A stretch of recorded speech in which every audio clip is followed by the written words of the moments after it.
Oh, yeah. Told you it worked. What'd I tell you? Hold on. It's not showing on yours and my page. Are you serious? Being serious. Bro, I'm right now it says check, check, check, check on all of them. Make sure, all right, if you're on Be The Change or if you're on Cashley Kelly's page, the Facebook page. People are commenting from Facebook. I got a bunch of comments from Facebook. All right. That's super weird. I'm telling you, I'm looking at it all right now. All comments. There we go. It says check. All right. I know what I'm talking about. You make me. I'm not that drunk, bro. Facebook was trying to mess with us then. I'm telling you. We got our guests here. We got Shirley and we got Shelly. Hello. Whoa. Hello. I'm like, you guys can't drink without me. Hold up. Y'all playing. I got my Japanese whiskey. Go make me another drink here in a second. You guys, just so you know, the debate actually starts in 15 minutes. We're just starting early because Russo was panicking, thinking that I did something wrong, which I didn't because I hardly ever do. And yeah. All right, Cash, let's go ahead and throw it up. Let's throw up what we got. I'm on ABC News. Go ahead and throw up the screen while you go make another drink. There you go. There's some generic concern about China and Iran, but again, let's see if this boots us or not. We'll see what happens. I'm going to go finish making my spaghetti. And how exactly are they doing it so far? The primary thing is that they're putting out negative information about Joe Biden. Some of it concerns him. You're fine. You guys can do it. I think, Shelly, are you muted? There you go. I just unmuted. His vote and to motivate Trump voters. One of the other things we're seeing. We know President Trump is going to. Here, you guys can chit chat. What do you, Shirley? What do you think is going to happen tonight?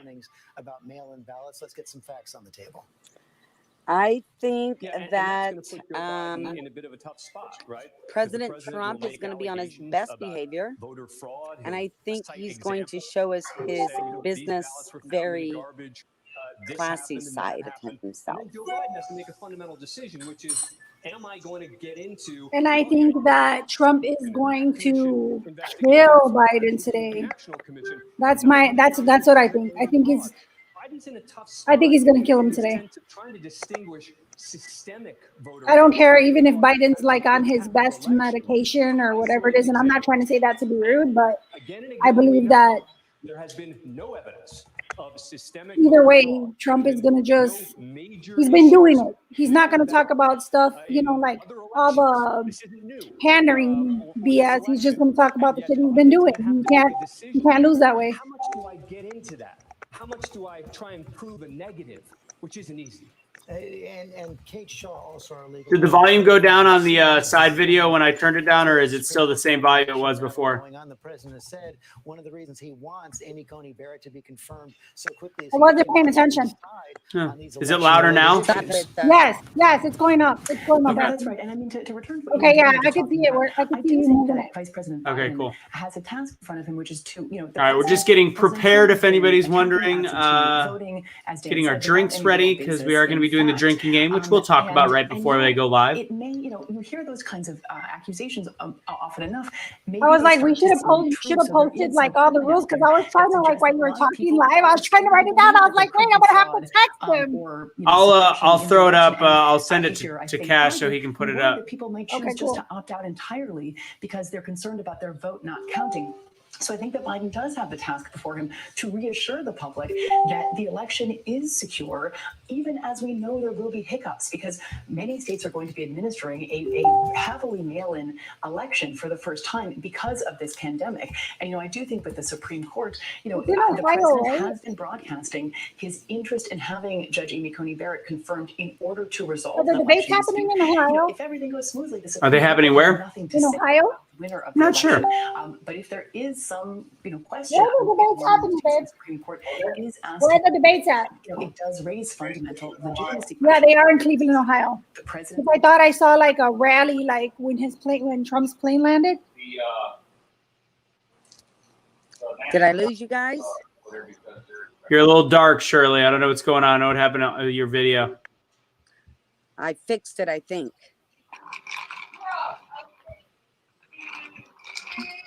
I just see like a dark. I can't see you anymore, Shirley. Yep. I gotta send Kristen the link. She's the one we're gonna have that sent. Okay. our other guest for the show. She's been begging us to answer one question all day, so we'll let her get on and ask it. Did you see the one question I asked today a couple times? I don't know. What was it? I can try to answer it right now. So my uncle, I asked him who he was voting for, and he told me, and I always say, why? And he said, well, because Trump is going to vote or going to do away with the payroll tax, which will get rid of my Medicare and my Social Security. I can't vote for that. I think I didn't hear that anywhere. Well, he's not getting rid of Social Security. People talk about the changing of the tax plan or changing of, well, first off, for somebody my age, there will be no Social Security. That's just we'll be out of money by then. Shelly, mute yourself. You're gonna watch those progressive channels. He left without muting. He's watching. Thank you, Tucker, and good evening, everybody. He's watching ABC. Just minutes away What now about Fox News? of the first 20. Let me see if Fox News is streaming as well. We are live on the campus of Case Western Reserve University. Because you're gonna watch ABC. You guys hear Ricky in the background? Yeah, I didn't. Trust me, I don't want to watch ABC either. But that was the easiest one to link in. Let's see if I can turn it to the TV. Let me try to do it this way. They have a privacy policy. So since it's Fox News, they have a privacy policy and a terms of use. So it's not. Once the debate starts, who cares? It's literally just watching it live. Yeah. But I have to log into my Uverse, which therefore means I'm playing a paid service, so I cannot do it. Whereas this is open, free source television. Oh, okay, that makes sense. Yeah. Well, yeah, trust me. I was hearing them earlier, and this garbage was. They're just spewing garbage. That's all they're doing. Yeah, the ABC was pretty brutal. I'm not gonna lie. Can you answer Shirley's question in detail about, like, you know how they're saying that people are saying that they can't vote for Trump because he's going to get rid of Social Security and all this stuff? That's how simply to find where he said he's going to get rid of Social Security. They never ever said that. That's all lies. He said something about the payroll tax as far as suspending it for a period of time during the pandemic. Oh yeah, he considered canceling the payroll tax during the pandemic, but it's not implemented because that was never even implemented. It was just another a theory, how to help the people. And then with the payroll tax, if you go ahead and he implemented that, and he wins the election, he was going to forgive that payroll tax deduction for next year. So basically, he was going to give you the payroll deduction, and it was going to be forgiven if he's elected. Correct. That is all correct. That's the best way to answer that question while I'm making my meatballs. I'm sorry, but I got to run to the bathroom. Sorry. Kayla. Okay. And then, of course, our other issue that we really want to see addressed this evening, perhaps, is safety in our communities. We need good police action. Last weekend there was a protest in my community, if you will. One side of the street, I think they were holding up BLM signs. The other side of the street was Trump flags and Trump signs. And the police rode through a couple times over their loudspeaker. Everybody stayed cool. The peace officer never had to come back at all. A couple people switched sides and talked, I heard, and then they went back. But the two different people protesting on the two sides of the street was great. Shelly, can you mute so I can hear real quick? Yeah. And I attribute that really to the fact that our police department took a stance when it all started happening. Say the first part real quick again. Sorry, I was trying to hear you over the audio. Say it one more time. There were protests going on in the street in my community on one side of the street, and it was a very busy Costco. The entrance to Costco. Yeah. One side of the street had BLM signs, and the other side of the street had Trump flags and the blue flag and all of that. Got it. So what's the question? There wasn't a question. We were just commenting on the things that we wanted to see out of our president and one of them is we want our streets to remain safe. Well, yeah, and so I'm going to tell you why. I mean, he can go in from a federal level and stop it all at once right now, but because it's an election year, and you can fault him for not doing this. Yeah, no. He'll look like a dictator by going in and doing what he's doing. So he's actually obeying the Constitution, which nobody on the mainstream media will say. He's obeying the Constitution to let the states do what they want to do because they're technically in charge of stuff like this. So until the violence spills over, which as much as we see what goes on in Seattle and Portland and Kenosha, these are small parts of a downtown. This isn't mass chaos, but it's really bad all at the same time. So he will actually look like garbage on a national level if he becomes a dictator and then shuts everything down. So that's why you're still seeing these small issues happening and why he's not fully doing it, taking care of it. So that's why. Yeah. Hi, Shelly. Hi, husband. Well, and nobody's at. You can't hear me? Now he could. I had you muted. Oh, yeah. Just to interject, that's the other game that they play. So basically he's damned if he does, and he's damned if he doesn't. Right. Yeah. There's no win. It's a no-win situation. Yeah. I was listening to him. So what's the code word for the cocktail drinking this evening? Here, I'm going to send it to Cash so he can put it up.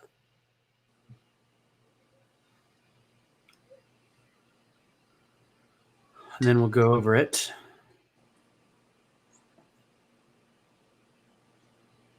Let's see. Getting Just it over. don't ask what's in my jug, you know. Yeah, it's just water, I'm sure. How'd you know?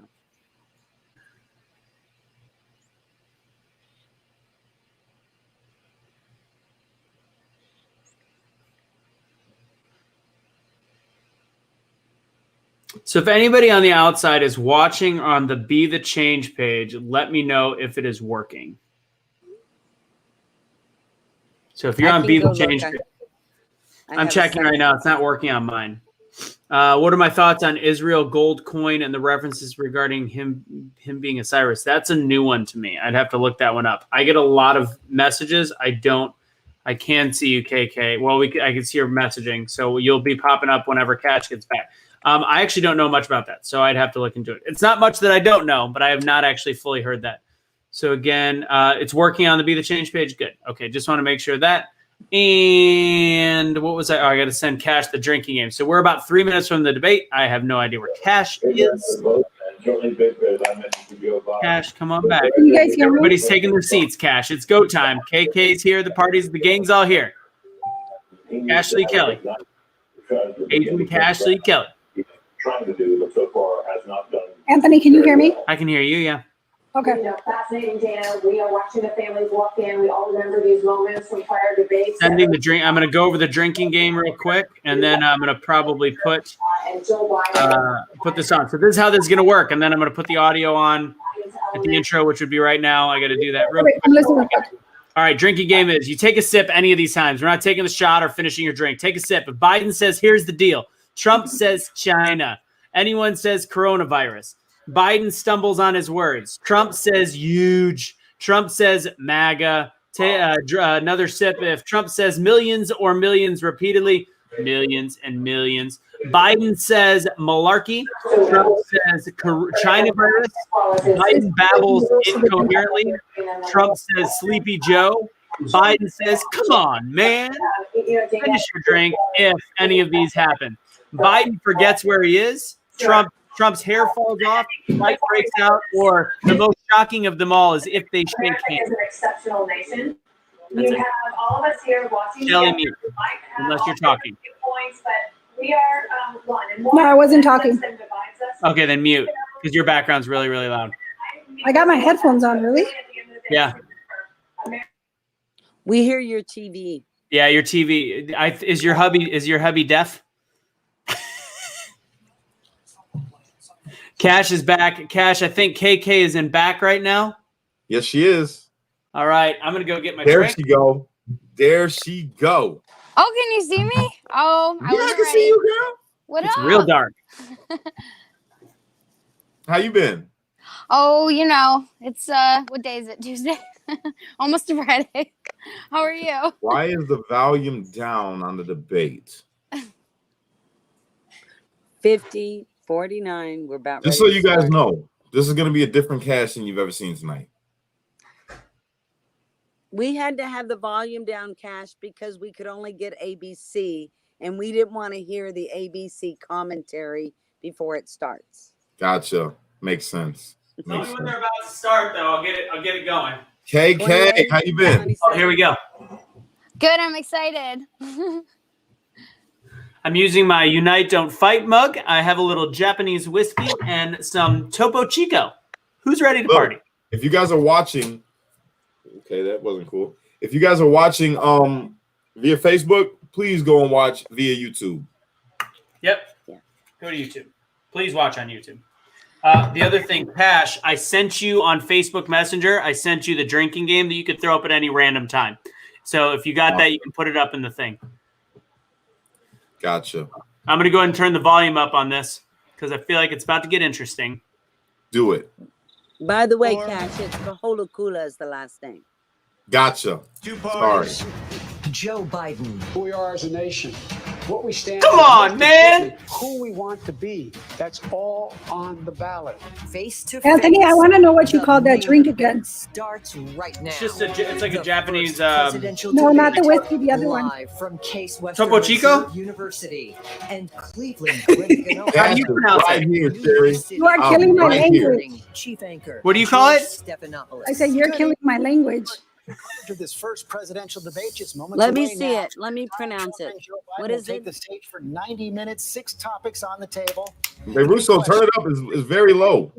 Really? Change the course of this race. All right. We'll leave President that Trump to is you, behind Shelley. right now, has been for months. And It's all the way up. Nate Silver at 538 calculates that Joe Biden is coming into this debate season with a 78% chance of winning the White House. But there are 3 debates, 5 weeks to go, and President Trump has a history of shaking things up. Our chief White House correspondent John Carl is on the scene in Cleveland.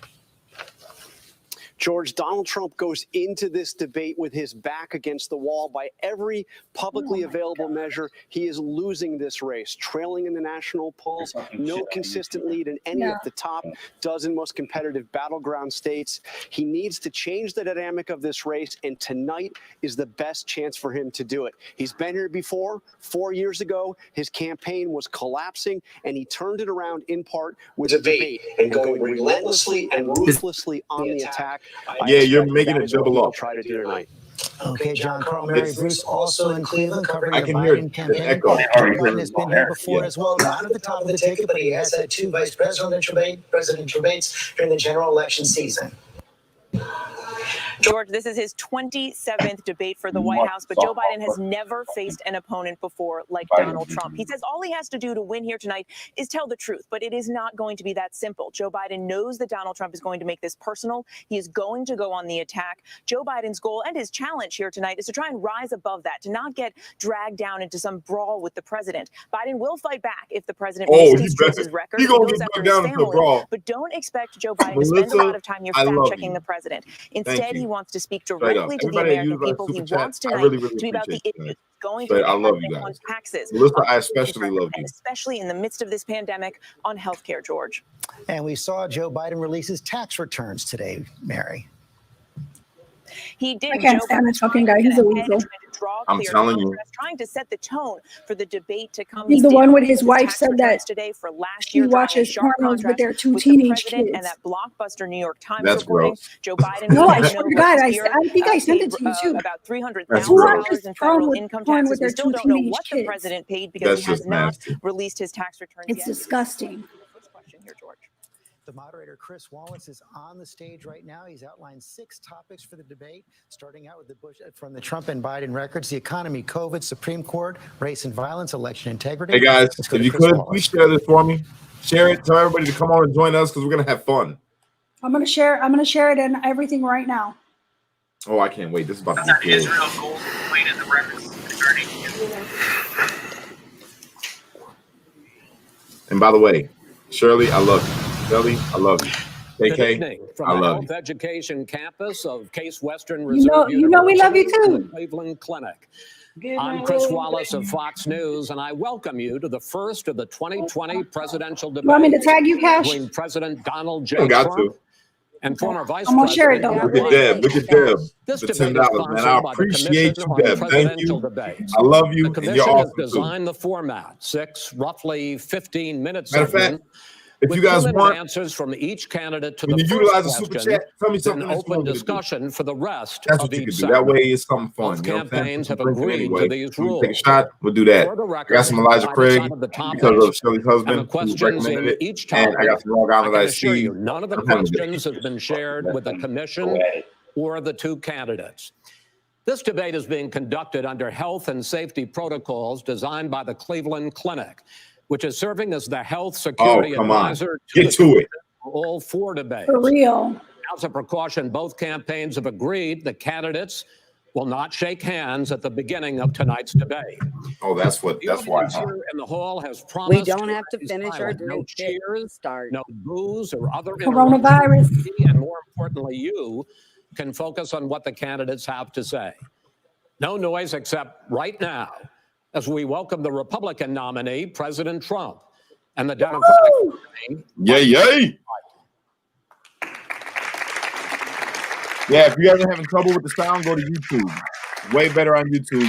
Nicole just told me, which Nicole's another person that is near and dear to my heart. Love you to death, girl. How you doing, man? How are you? I'm well. Let's get it. Gentlemen, a lot of people have been waiting for this night, so let's get going. Our first subject is the Supreme Court. President Trump, you nominated Amy Coney Barrett over the weekend to succeed the late Ruth Bader Ginsburg on the court.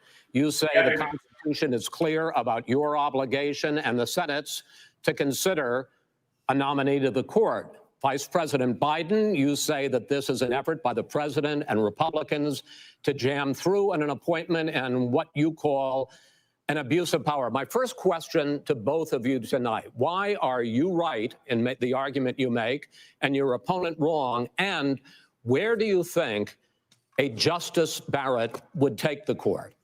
President Trump, in this first segment, you go first, 2 minutes. Thank you very much, Chris. I will tell you very simply, we won the election. Elections have consequences.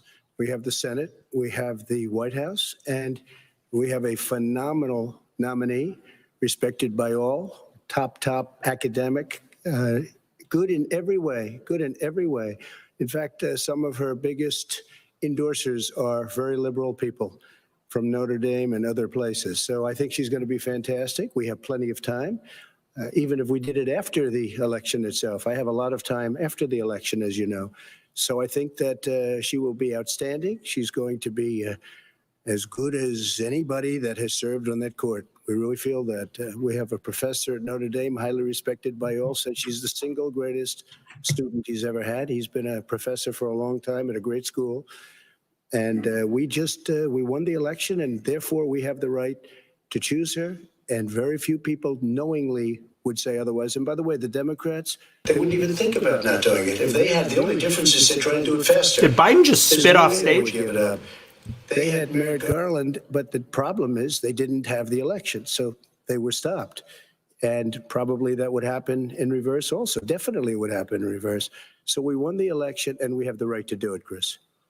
President Trump, thank you. Same question to you, Vice President Biden. You have 2 minutes. Well, first of all, thank you for doing this and looking forward to this, Mr. President. Thank you, Joe. The American people have a right to have a say in who the Supreme Court nominee is. And that say occurs when they vote for a United States senators and when they vote for the President of the United States.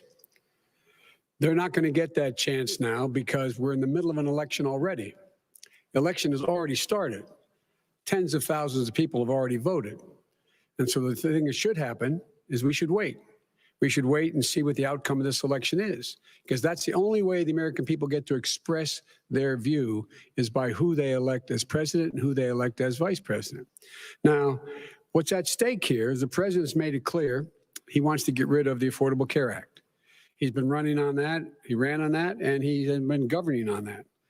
He's in the Supreme Court right now trying to get rid of the Affordable Care Act, which will strip 20 million people from having insurance, health insurance now, if it goes into court.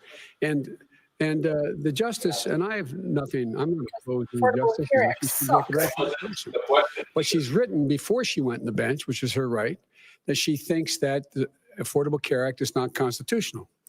The other thing that's on the court, and if it's struck down, what happens? Women's rights are fundamentally changed.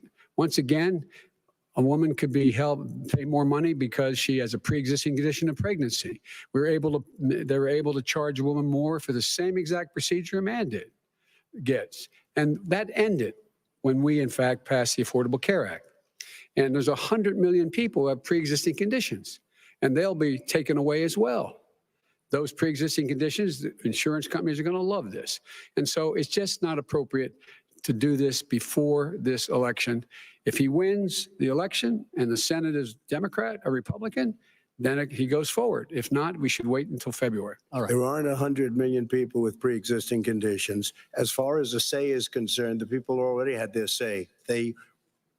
Okay, Justice Ginsburg said very powerfully, very strongly, at some point, 10 years ago or so, she said a president and the Senate is elected for a period of time, but a president's elected for 4 years. We're not elected for 3 years. I'm not elected for 3 years. So we have the Senate, we have a president. He's elected to the next during election. that period of time, we have an opening. I'm not elected for 3 years. I'm elected for 4 years. And the 100 million people, Joe, the 100 million people is totally wrong. I don't know where you got that number. The bigger problem that you have is that you're going to extinguish 180 million people with their private health care that they're very That's happy simply with. not true. Well, you're certainly going to socialist. You're going to socialist medicine. We're now into, gentlemen, we're now into open discussion. Open discussion. Open discussion. Yes, I agree. Go ahead, Vice President. Number one, he knows that what I proposed. What I proposed is that we expand Obamacare and we increase it. We do not wipe any. And one of the big debates we had Just with look 23 at California. I of my pay over colleagues trying to win the $1,300 nomination that I for my won, health care. is saying that Biden wanted It's to 54 million is the correct answer. 54 million have pre-existing conditions. That's the real fact. It's not what you've said, and it's not what that your is- party is. With the facts. Your party wants to go socialist medicine. My party is and me. socialist Right healthcare. now, I am And the they're going to Democratic dominate Party. you, Joe. You know that. I am the Democratic Party right now.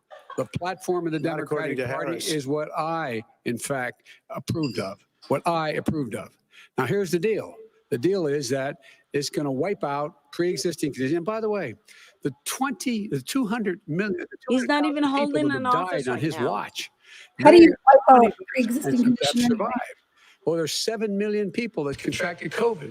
What does it mean for them? That's called going forward gaslighting, to to strike completely down change the Affordable subject Care at Act? hand. Joe, you've had Oh, exactly. 8,000 he can't military stick to the people fucking dying subject. because you couldn't provide them proper health care in the military. So don't tell me I'm about happy this. to talk about And if you were here, Look, it here's wouldn't be the deal. 200, it would be 2 million people because you were very late on the draw. You Late didn't on want the me to draw. ban China, which was heavily infected. You didn't want me to ban All right, gentlemen, Europe, which which was heavily Mr. President, You would have Mr. been much President, later, Joe. Mr. Much President, later. Mr. You're President, talking about 2 million people. You're not gonna be able to President, as a shut him. moderator, we are going to talk about COVID in the next segment, but go ahead. Let me finish. The point is that the president also is opposed to Roe v. Wade.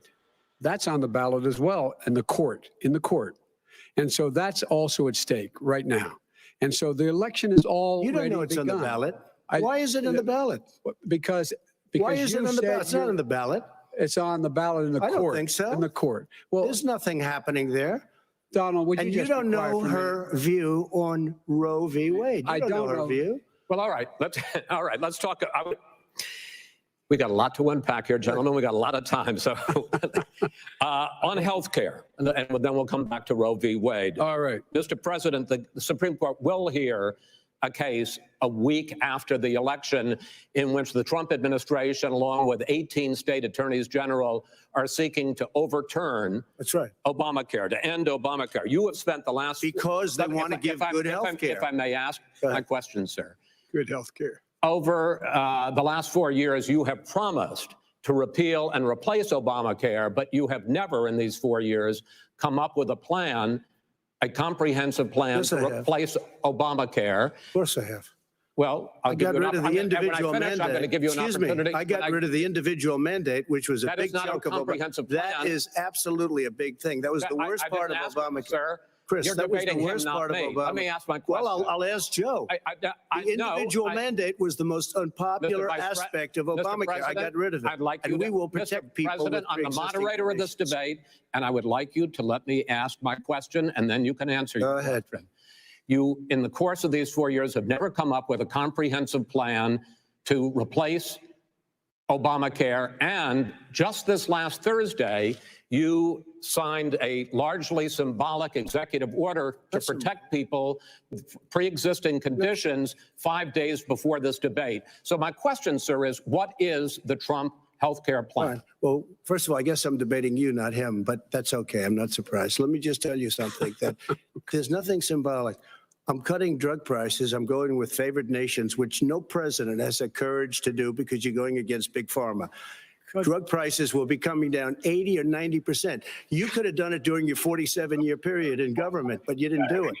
Nobody's done it. So we're cutting health care. All of the things that we've done, insulin, I'll give you an example, insulin, it was destroying families, destroying people. The cost, I'm getting it for so cheap.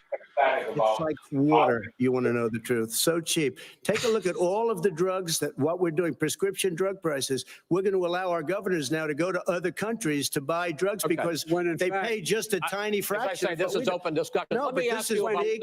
This is big stuff. Sir, you'll be happy. I'm about to pick up on one of your points to ask the vice president, which is he points out that you would like to add a public option to Obamacare, and the argument that he makes and other Republicans make is that that is going to end private insurance. It is and not. Well, if I can ask you the question, it will Not end. what your party says, by the way. It will end private insurance and create a government. Did you guys catch him call him the vice president? For those people who are so poor, Ex-vice president, jackass.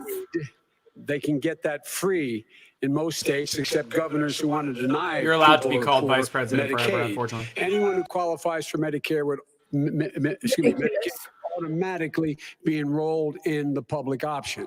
The vast majority of the American people would still not be in that option. Number one. Joe, you agreed with Bernie Sanders, who's far left, on the manifesto, we call it. And that gives you socialized medicine. Look, hey, are you saying I'm not you going didn't to listen to him. The fact of the matter is, I beat Bernie Sanders. Not by much. I beat him a whole hell of a lot. I'm here standing facing you, buddy. Pocahontas would have left 2 days early. You would have lost every primary. All he knows how to do is Super Tuesday. You got very lucky. Here's the deal. I got very lucky. I'm going to get very lucky tonight as well. And tonight I'm going to make sure, because here's the deal. Here's the deal. The fact is that everything he's saying so far is simply a lie. I'm not here to call out his lies. Everybody knows he's a liar. But you I just want to make sure. Joe, you're the liar. I want to make sure. Graduated last in your class, not first in your class. I want to make Mr. sure. President, can you let me? This dude's a fucking joke, bro. He has, You'd be surprised. You picked You'd be surprised. the wrong guy, the wrong night at the wrong time. Listen, you agreed with Bernie Sanders to the manifesto. The whole idea. Let him. There is no manifesto. Number Please one. let him speak, Mr. Number two. You just lost the left. Number two. You just lost the left. You agreed with Bernie Sanders on a plan. Folks, absolutely agreed folks, do you have any and under that idea plan, what you have this clown's socialized, doing? They call it Oh, did he just call the president a clown? He's lost. This guy's losing it. Help for people. Hey, what happens when you revert to name calling?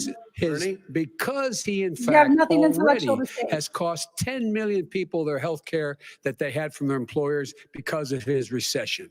Number one. Number two, there are 20 million people getting health care through Obamacare now that he wants to take it away. He won't ever look you in the eye and say that's what he wants to do. Take it away. No, I want to give you better health care at a much lower price. Because by the way, he doesn't know how. He doesn't know how to do that. I've already fixed it. He has never offered a fixed plan. it to an extent. He has never done a as you single might thing. know, but probably does. Gentlemen, you realize if you're both speaking at the same time, and it's too expensive. Let the president go ahead, sir. Obamacare is no good. We made it better, and I had a choice to make very early on. We took away the individual mandate. We guarantee pre-existing conditions, but took away the individual mandate. Listen, this is the way it is, and that destroyed That they shouldn't even call it Obamacare. Then I had a choice to make. Do I let my people run it really well or badly? Yeah. If I run it badly, they'll probably blame him, but they'll blame me. But more importantly, I want to help people. Okay. I said, you got to run it so well. And I just had a meeting with them. They said, the problem is no matter how well you run Obamacare, it's a disaster. It's too expensive. Okay. Premiums are too high, and it doesn't work. So we do want to get rid of it. Chris, we want to get rid of it. I understand it, sir, but I have to give you roughly equal time. Good. Please let the vice president talk. Good. He has no plan for health care. Of course we do. He sends out wishful thinking. He has executive orders that have no power. He hasn't lowered drug costs for anybody. He's been promising a health care plan since he got elected. He has none, like almost everything else he talks about. He does not have a plan. He doesn't have a plan. And the fact is, this man doesn't know what he's talking about. All right. I have one final question for you, sure. Mr. Vice President. If Senate Republicans, we were talking originally about the Supreme Court here, if Senate Republicans go ahead and confirm Justice Barrett, there has been talk about ending the filibuster or even packing the court, adding to the 9 justices there. You call this a distraction by the president, but in fact, it wasn't brought up by the president. It was brought up by some of your Democratic colleagues in the Congress. So my question to you is, you have refused in the past to talk about it. Are you willing to tell the American people tonight whether or not you will support either ending the filibuster or packing the court? Whatever position I take on that, that'll become the issue. The issue is the American people should speak. You should go out and vote. He's not answering the question. You're in voting now. Vote and let your senators know how strongly you feel. Vote now. You're going to pack the court? Make sure you, in fact, let people know you're a senator. I'm not going to answer the question. Why would you answer that question? The question is, radical left. Will you shut up, man? Listen, who is on your list, Joe?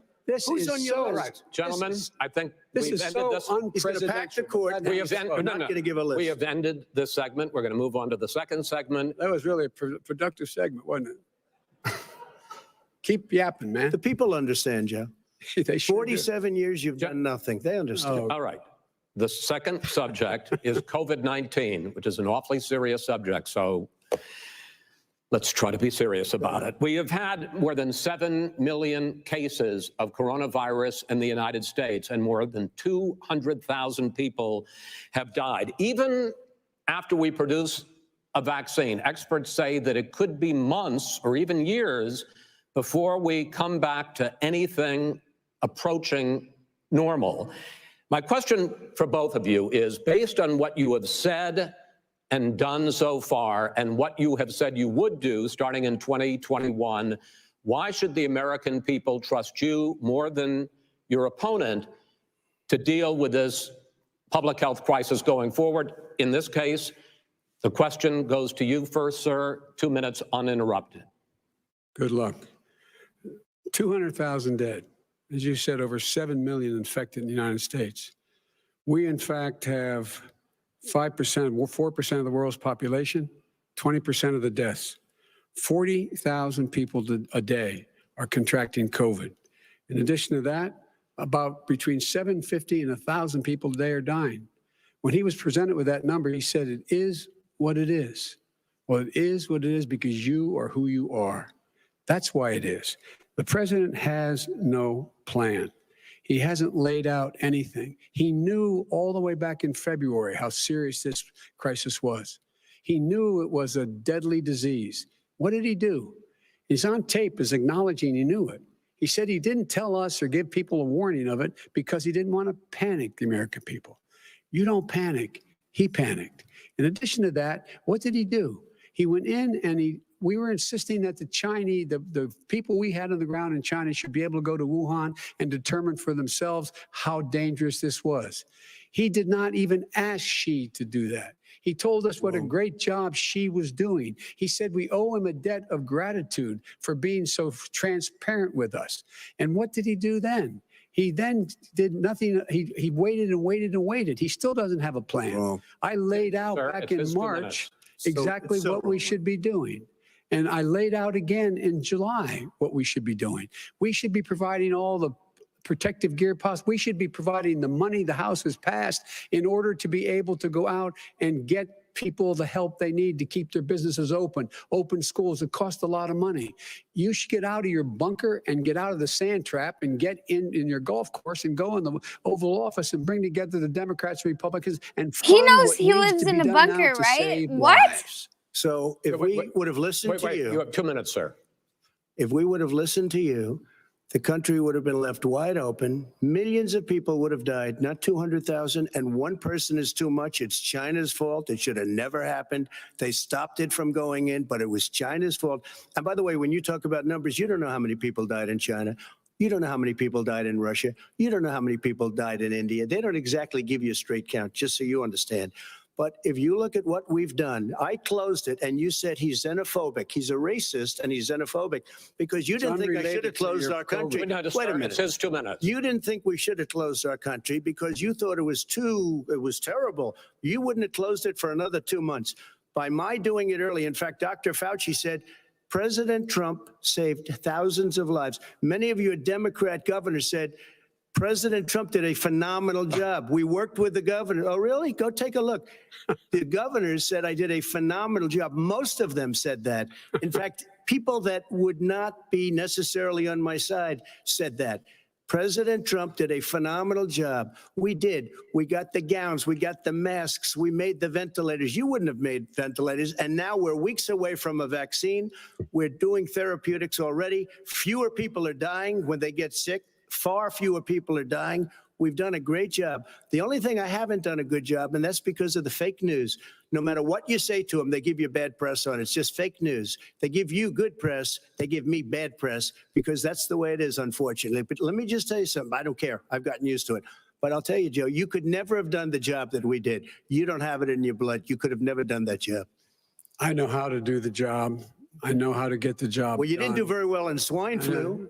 H1N1, you were a disaster. Your own chief of staff said you were a disaster. Okay. 14,000 people died, not 200,000. There was Next no time, Kevin, comment. recession. Sir, you made a I'm gonna embarrass There was no recession. Right. You made a point. Let him So answer. fix There that. was we didn't shut down the economy. This is his economy he's shut down. The reason it's shut down is because, look, you folks at home, how many of you got up this morning and had an empty chair at the kitchen table because someone died of COVID? How many of you were in a situation where you lost your mom or dad and you couldn't even speak to them? You had a nurse holding a phone up so you could, in fact, say goodbye. You would have lost far more people. Far more people. And you would have been. And by the way, months late. your own You were his months behind me, his Joe. own CDC director says we could lose as many as another 200,000 people between now and the end of the year. And he held up. He said, if we just wear a mask, we can save half those numbers. Just a mask. And by the way, in terms of the whole notion of a vaccine.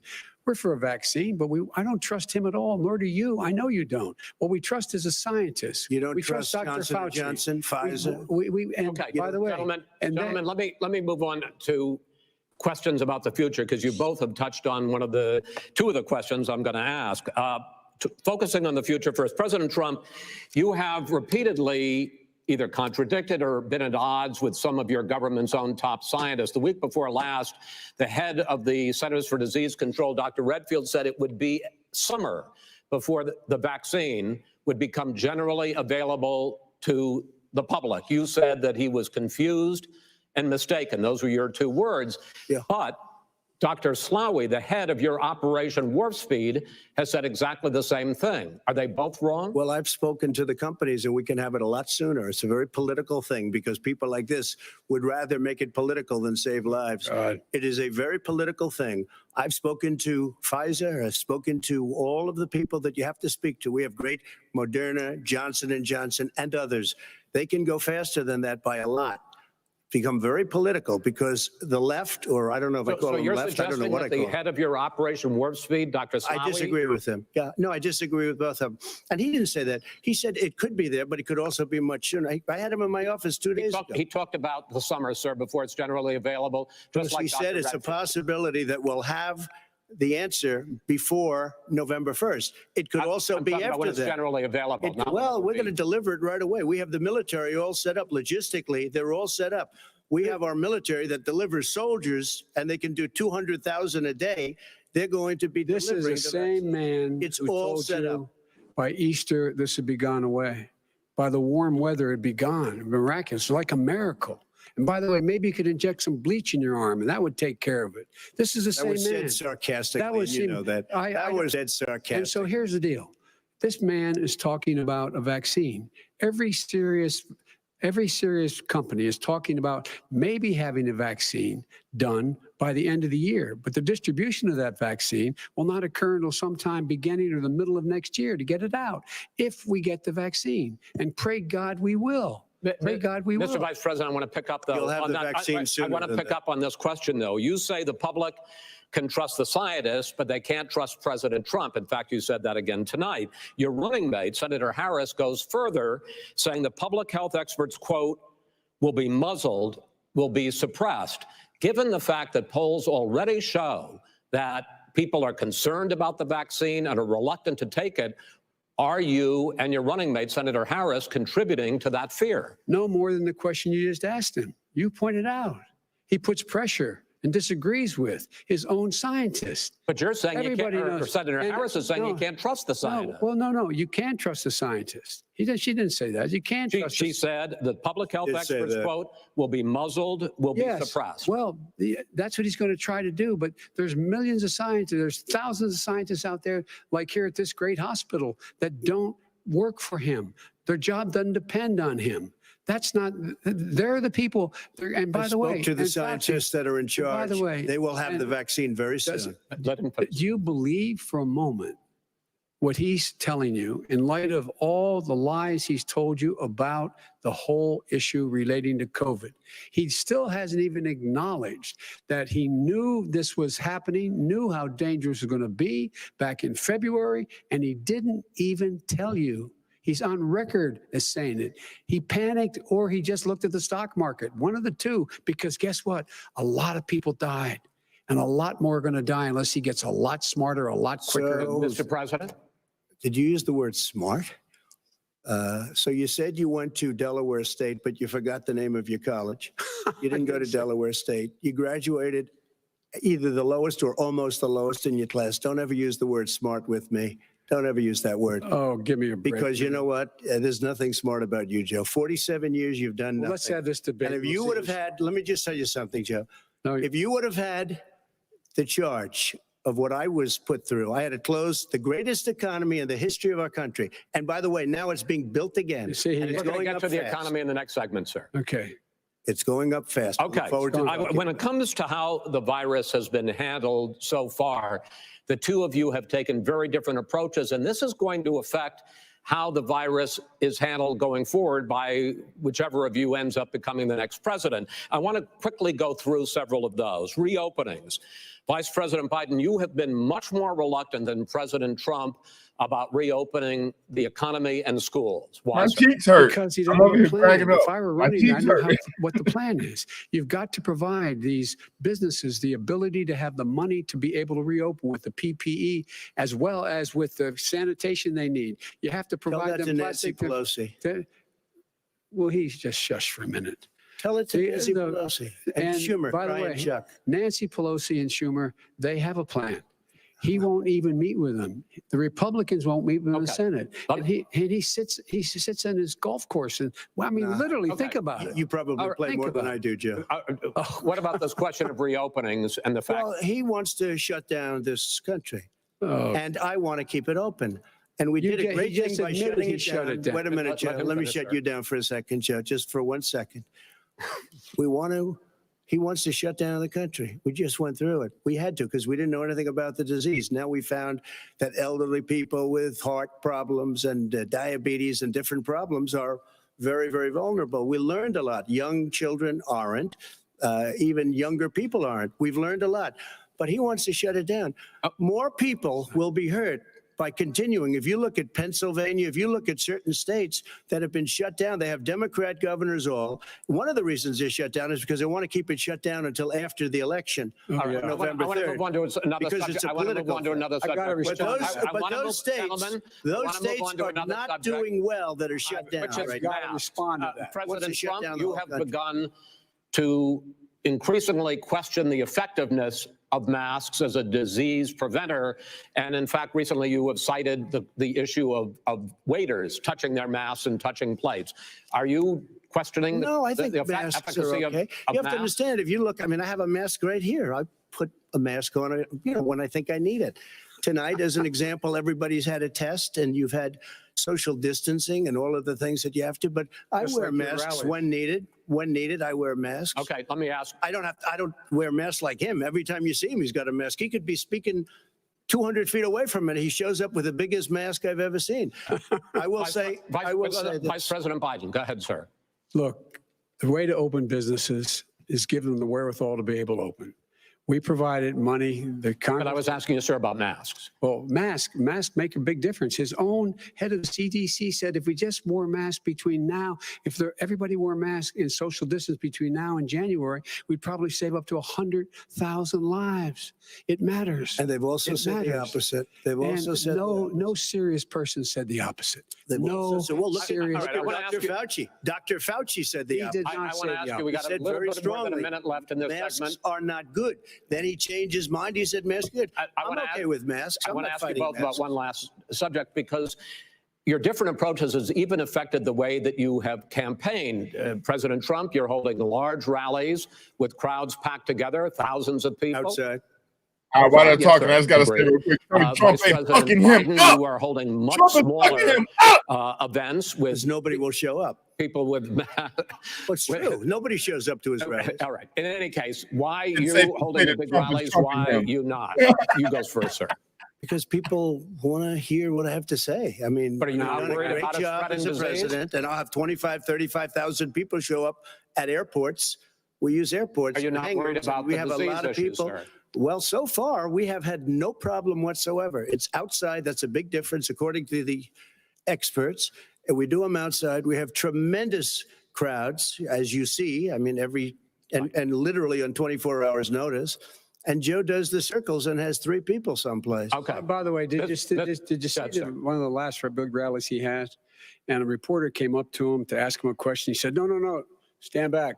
Put on your mask. Put on a mask. Have you been tested? I'm way far away from those other people. That's what he said. I can't. I'm going to be okay. He's not worried about you. He's not worried about the people out there breathing in one another. We've had no negative effect. No negative effect. We've had no negative effect. And we've had 35,000, 40,000 people at these rallies. Just quickly finish up, because I want to move on to our next. Yes, I would. He's been totally irresponsible the way in which he has handled the social distancing and people wearing masks, basically encourage them not to.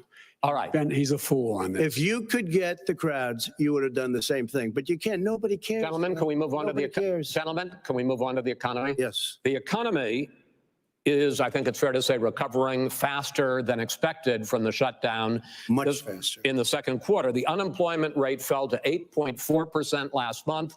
The Federal Reserve says the hit to growth, which is going to be there, is not going to be nearly as big as they had expected.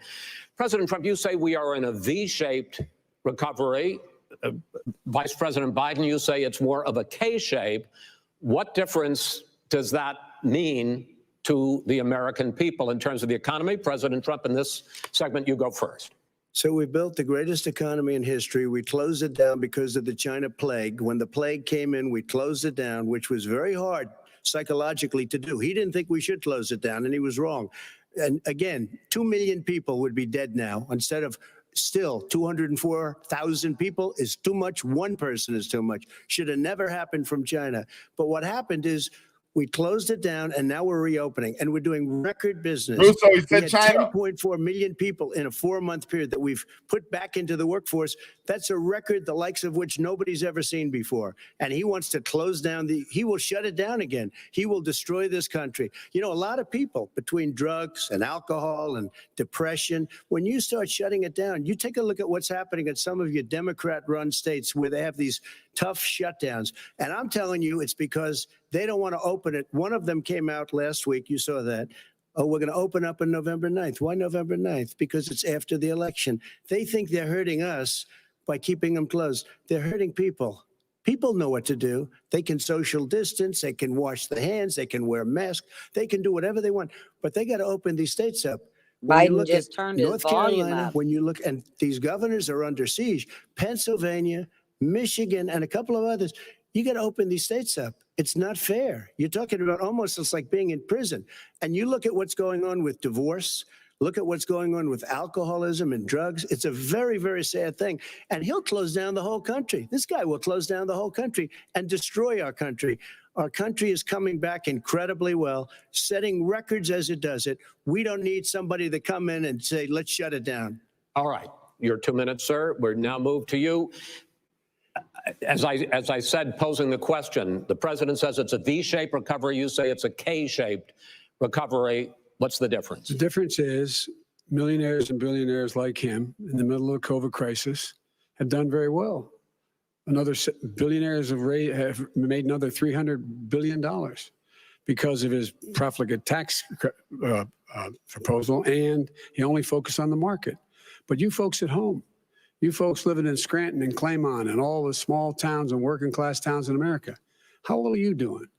This guy paid a total of $750 in taxes. Sir, wait, no, sir, it's his yeah, I understand. You've agreed to the 2 minutes, so please let him have it. Do I get my time back? The fact is that he has, in fact, worked on this in a way that he's going to be the first president of the United States to leave office having fewer jobs in his administration than when he became president. Fewer jobs. Biden made all of his first money one in as a American history. politician. Secondly, the people who have lost their jobs are those people who have been on the front lines, those people who have been saving our lives, those people who have been out there dying, people who've been putting themselves in the way to make sure that we could all try to make it.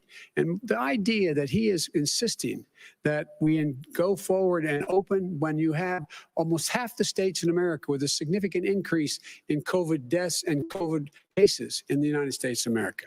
And he wants to open it up more. Why does he want to open it up? Why doesn't he take care of the American? You can't fix the economy until you fix the COVID crisis. And he has no intention of doing anything about making it better for you all at home in terms of your health and your safety. Schools, why aren't schools open?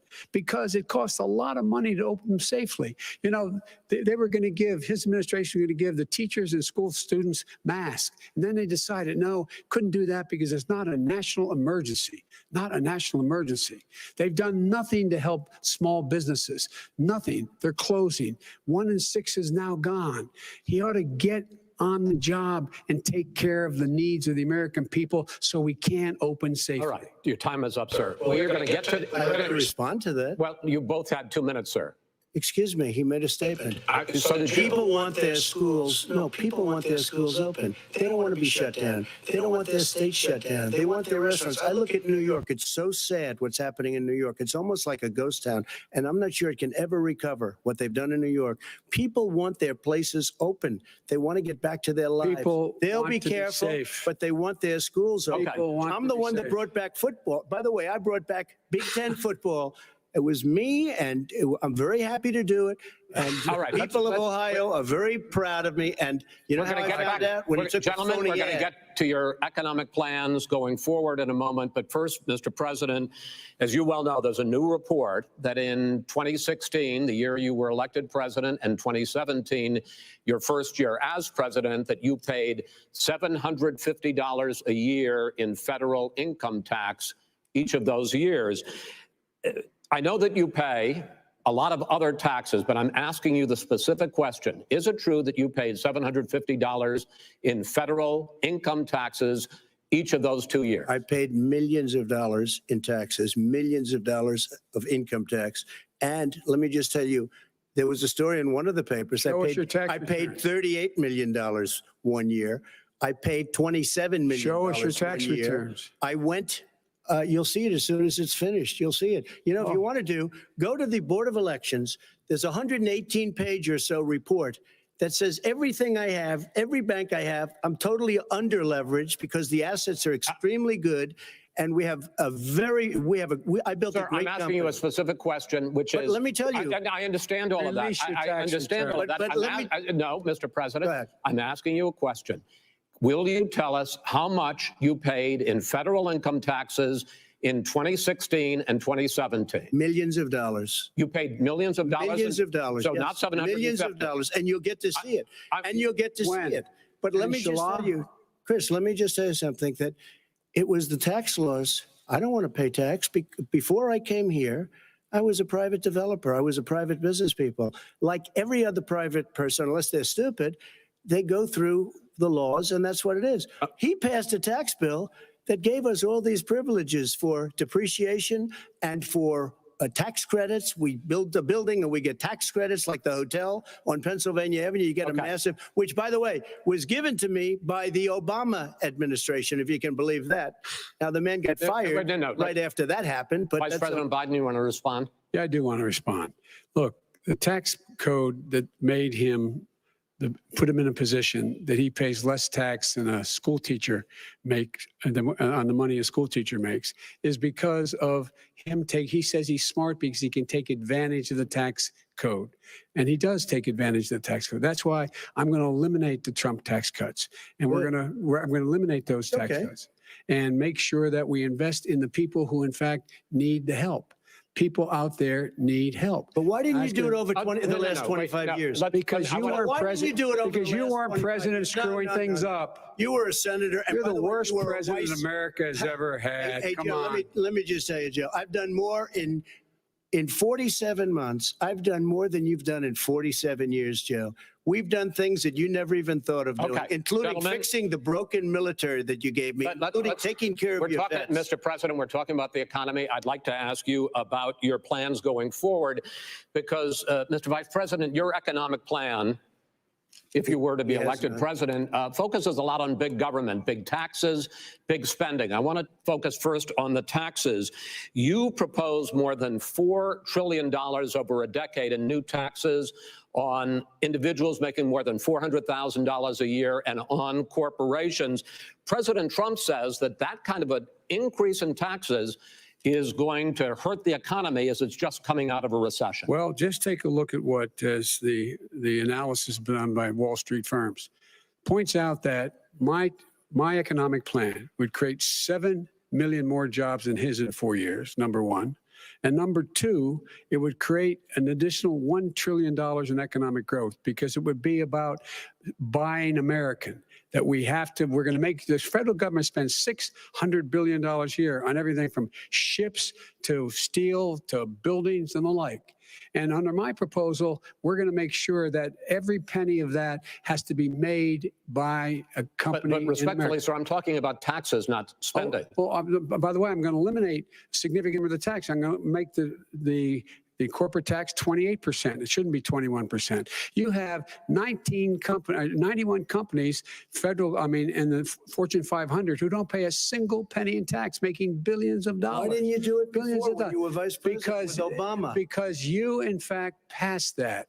That was your tax proposal. I got it done. And you know what happened? Yeah, you got it done. Our economy boomed like it's never boomed. The economy is Mr. President, Mr. President, let me pick up on that. You would continue your free market approach, lower taxes, more deregulation, correct? Not lower taxes for the American people. Excuse me. But in Obama's, you talk about the economy booming. It turns out that in Obama's final 3 years as president, more jobs were created, 1.5 million more jobs than in the first 3 years of your presidency. They had the slowest recovery since economic recovery since 1929. It was the slowest recovery. Also, they took over something that was down here. All you had to do is turn on the lights and you pick up a lot. But they had the slowest economic recovery since 1929. Let me tell you about the stock market.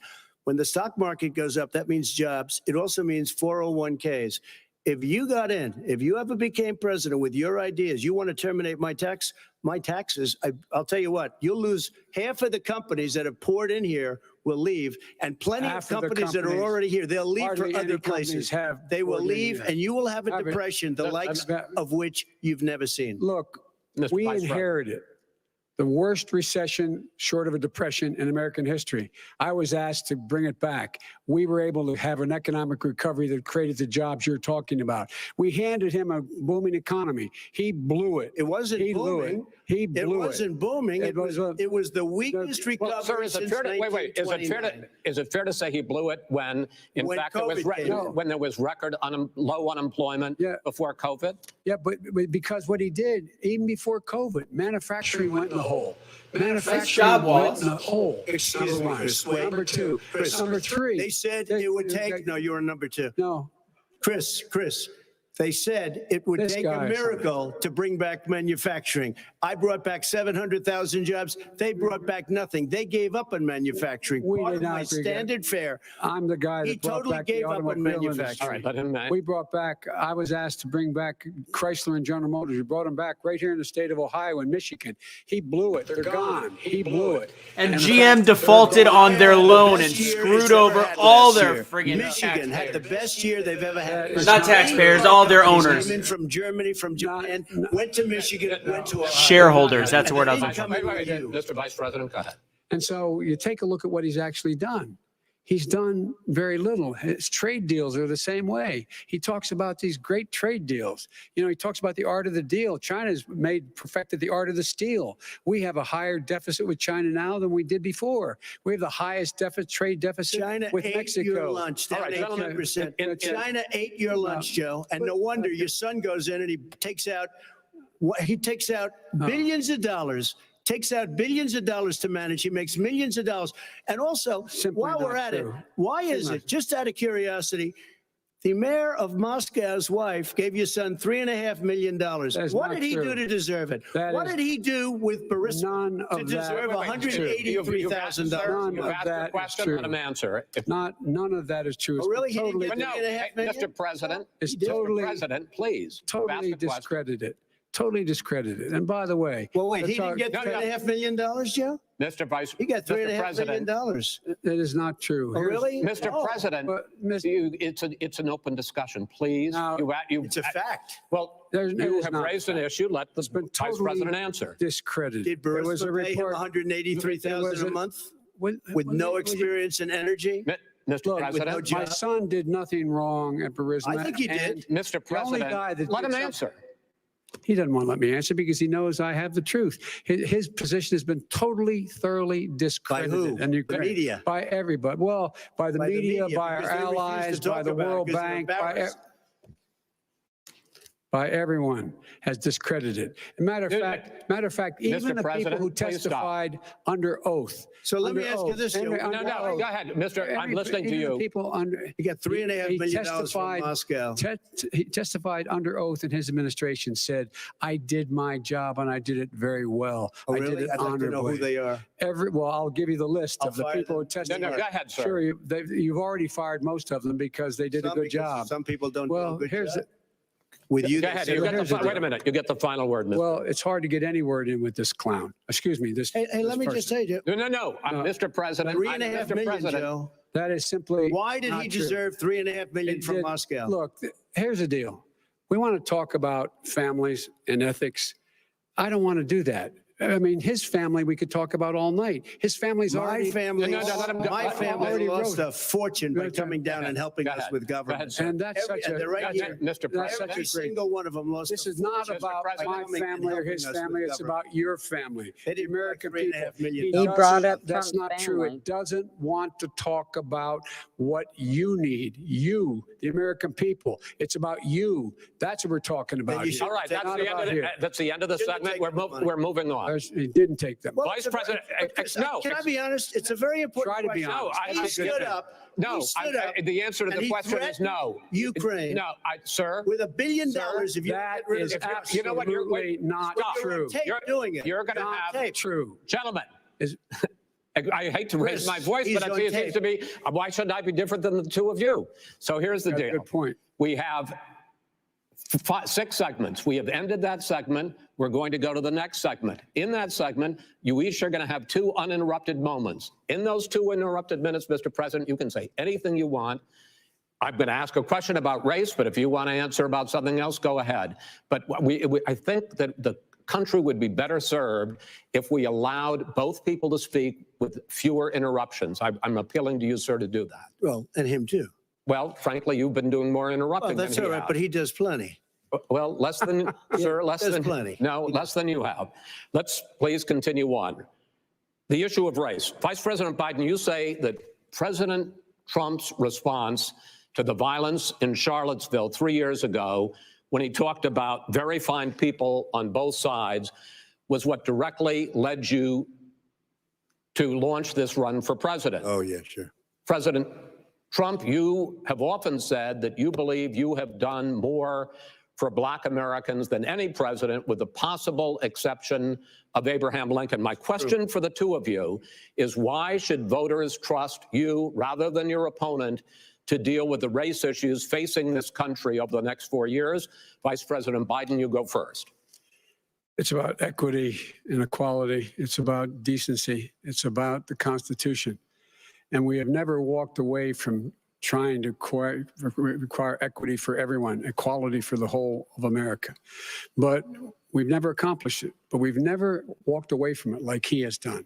It is true. The reason I got in the race is when those people, close your eyes, remember what those people look like coming out of the fields carrying torches, their veins bulging, just spewing anti-Semitic bile, and accompanied by the Ku Klux Klan. A young woman got killed.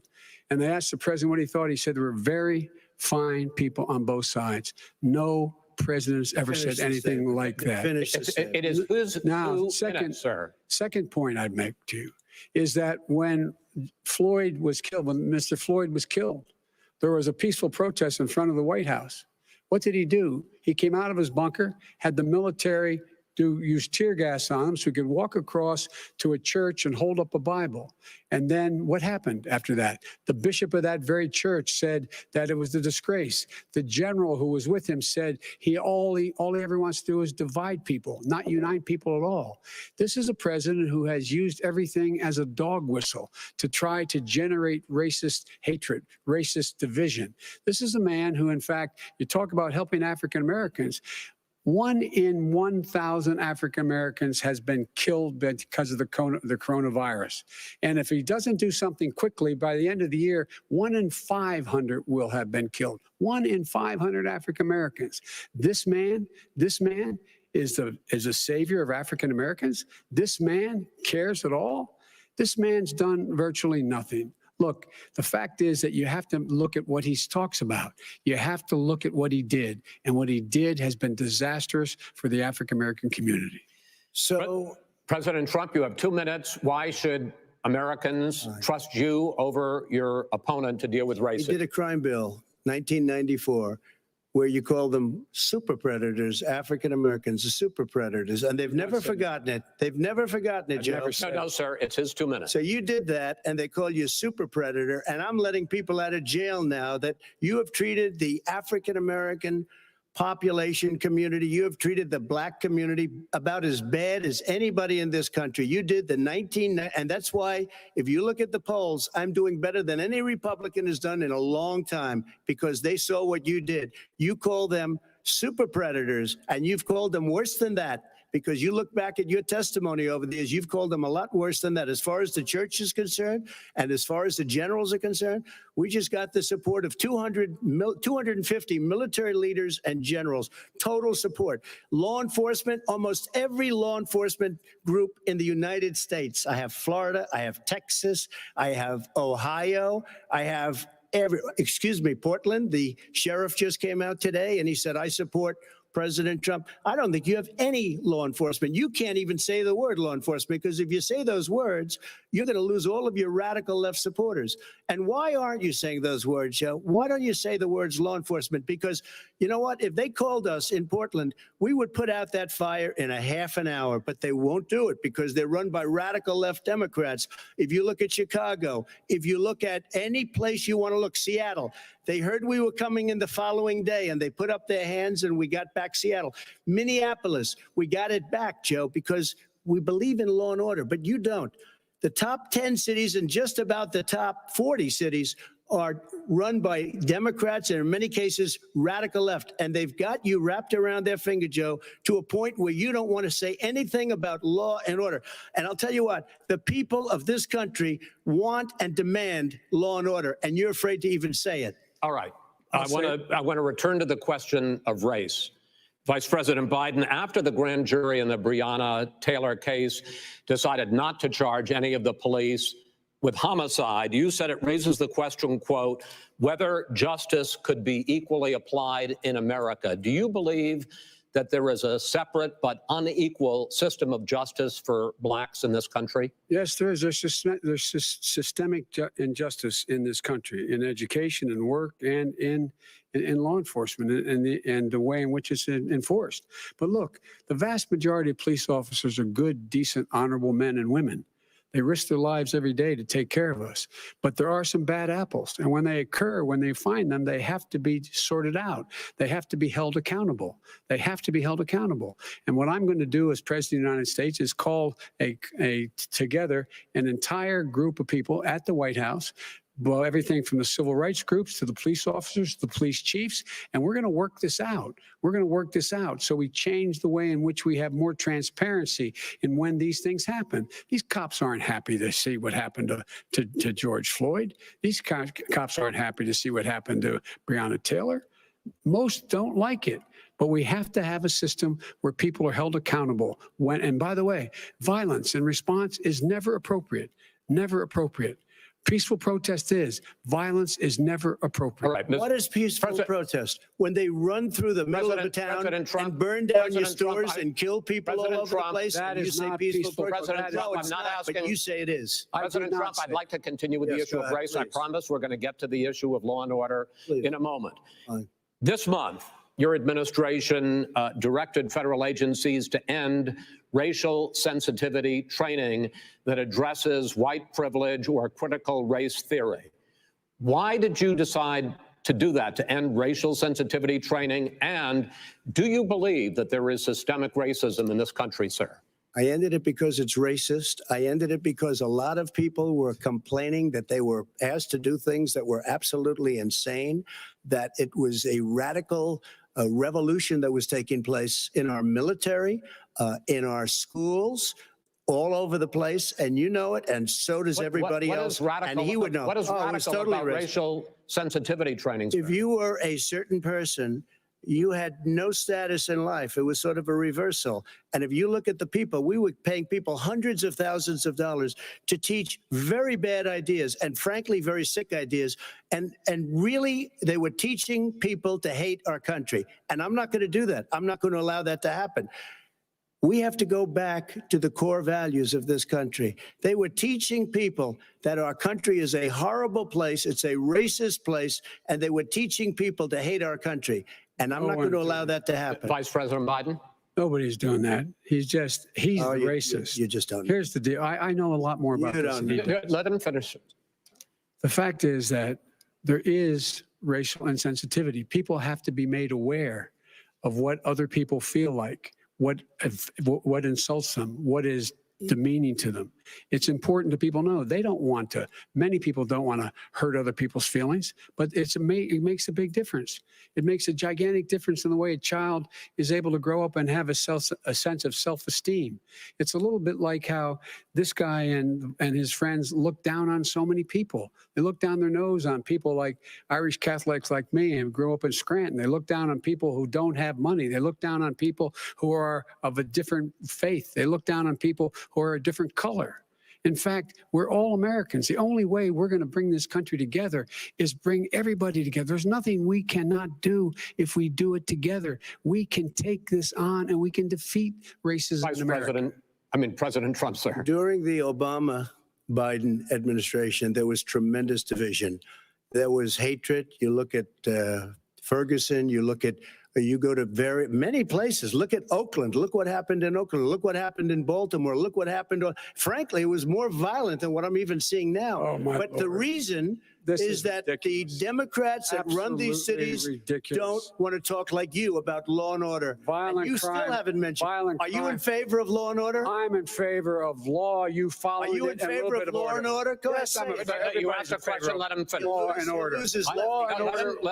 Law and order with justice, where people get treated fairly. Okay. And the fact of the matter is, violent crime went down 17%, 15% in our administration. All right. It's gone up on his watch. Went down much more. All right, we're now, Mr. President, you're going to Mr. President, every record in the Mr. President, you're going to be very happy because we're now going to talk about law and order. Places we had trouble were Democratic-run cities. That's exactly my question. There has been a dramatic increase in homicides in America. this summer particularly, and you often blame that on Democratic mayors and Democratic governors, but in fact there have been equivalent spikes in Republican-led cities like Tulsa and Fort Worth. So the question is this really a party issue?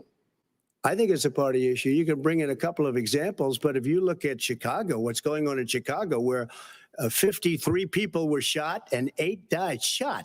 If you look at New York, where it's going up like nobody's ever seen anything, the numbers are going up 100, 150, 200% crime. It is crazy what's going on. And he doesn't want to say law and order because he can't, because he'll lose his radical left supporters. And once he does that, it's over with. But if he ever got to run this country and they ran it the way he would want to run it, we would have our suburbs would be gone. By the way, our suburbs would be gone, and you would see problems like you've never seen. He wouldn't know a suburb unless he took a wrong turn. Oh, I know suburbs. He would not. So I was raised in the suburbs. This is not 1950. All these dog whistles and racism don't work anymore. Suburbs are by and large.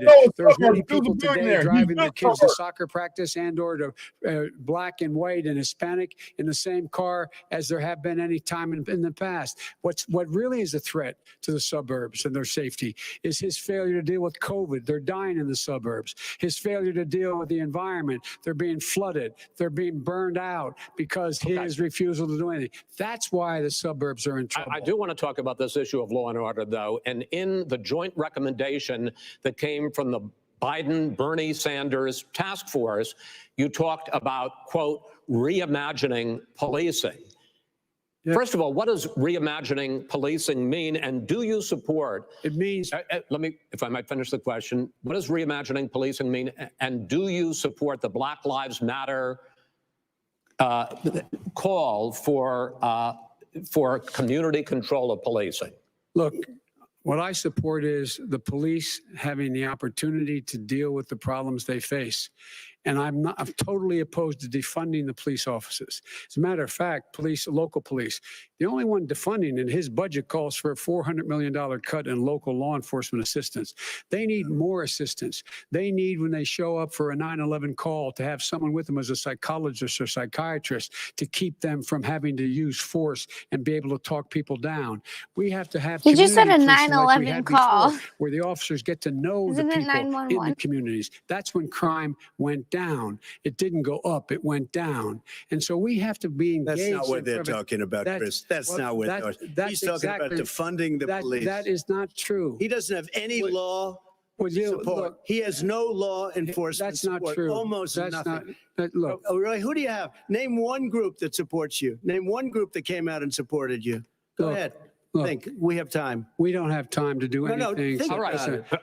Name one law enforcement group that came out and supported. Gentlemen, I think I'm going to take back the moderator's role, and I want to get to another subject, which is the issue of protests in many cities that have turned violent. In Portland, Oregon, especially, we had more than 100 straight days of protests, which I think you would agree. You talk about peaceful protests. Many of those turned into riots.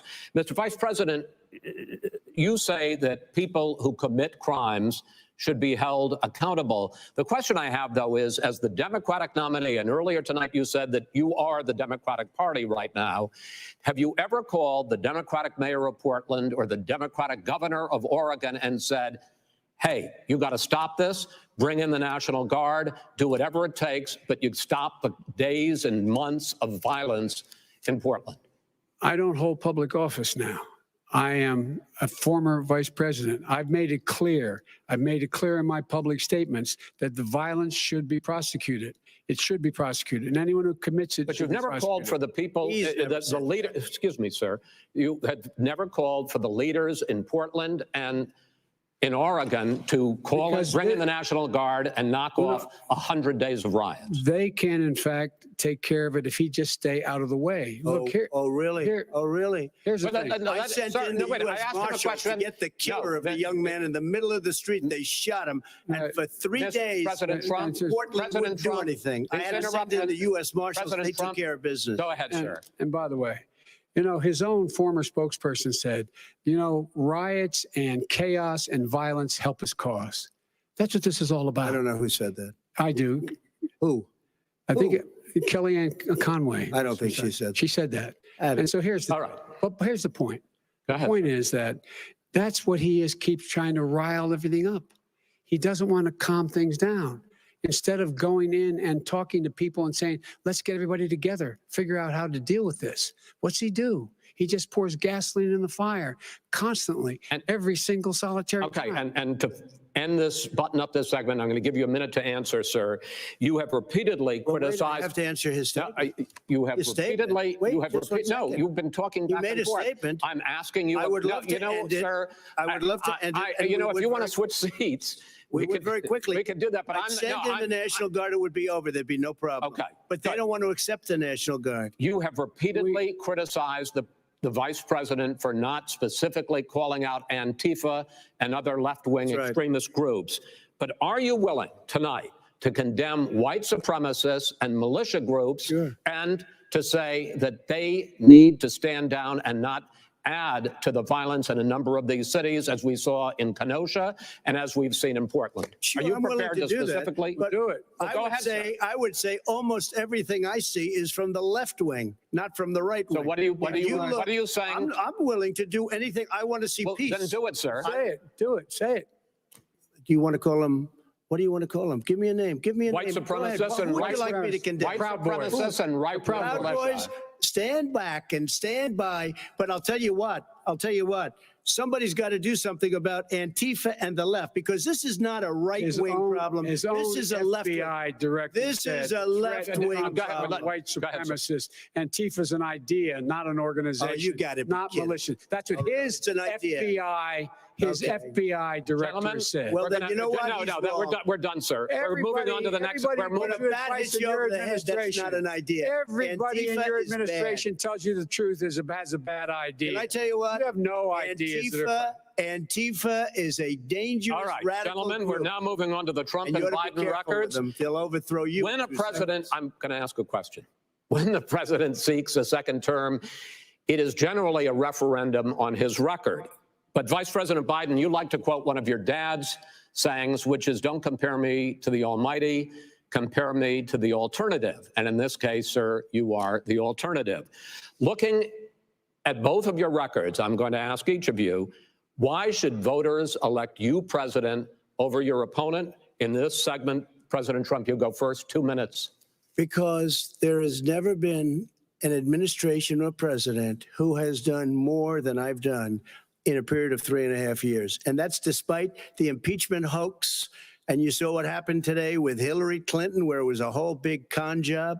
But despite going through all of these things where I had to fight both flanks and behind me and above, there has never been an administration that's done what I've done.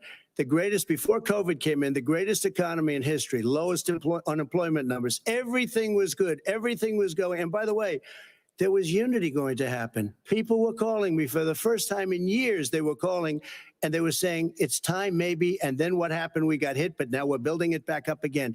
A rebuilding of the military, including Space Force and all of the other things.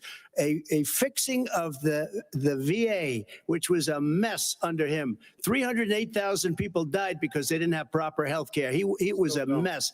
And we now got a 91% approval rating at the VA, our vets. We take care of our vets. But we've rebuilt our military. The job that we've done, and I'll tell you something, some people say maybe the most important. By the end of the first term, I'll have approximately 300 federal judges and Court of Appeals judges, 300, and hopefully 3 great Supreme Court justices. That is a record, the likes of which very few people, and you know one of the reasons I'll have so many judges? Because President Obama and him left me 128 judges to fill. When you leave office, you don't leave any judges. That's like, you just don't do that. They left 128 openings. And if I were a member of his party, because they have a little different philosophy, I'd say if you left us 128 openings, you can't be a good president. You can't be a good vice president. But I want to thank you because it gives us almost, it'll probably be above that number by the end of this term. 300 judges. It's a record. Looking at both your records, why should voters elect you president as opposed to President Trump? You have 2 minutes uninterrupted. Under this president, we become weaker, sicker, poorer, more divided, and more violent. When I was vice president, we inherited a recession. I was asked to fix it. I did. We left him a booming economy, and he caused the recession. With regard to being weaker, the fact is that I've gone head-to-head with Putin and made it clear to him we're not going to take any of his stuff. He's Putin's puppy. He still refuses to even say anything to Putin about the bounty on the heads of American soldiers. Your son got $3.5 million. And by the way, my son... Wait a minute. Mr. President, your campaign agreed to both sides would get 2-minute answers uninterrupted. Well, your side agreed to it, and why don't you observe what your campaign agreed to as a ground rule, okay, sir? He never keeps his word. Can you add back, sir? No, I'm not asking. That was a rhetorical question. Can you go add ahead, back sir. 30 seconds? Yeah, yes, Okay. you may have. All right. Go ahead. So, thirdly, we're poor. The billionaires have gotten much more wealthy by a tune of over $300 to $400 billion more just since COVID. You in the home, you got less. You're in more trouble than you were before. In terms of being more violent, when we were in office, there were 15% less violence in America than there is today. He's president of the United States. It's on his watch. And with regard to more divided, the nation can't stay divided. We can't be this way. And speaking of my son, the way you talk about the military, the way you talk about them being losers and being and just being suckers. My son was in Iraq. He spent a year there. He got the Bronze Star. He got the Conspicuous Service Medal. He was not a loser.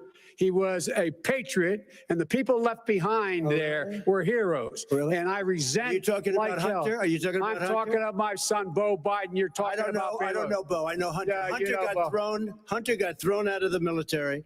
He was thrown out, dishonorably discharged. That's not true. He wasn't dishonorably. Cocaine use.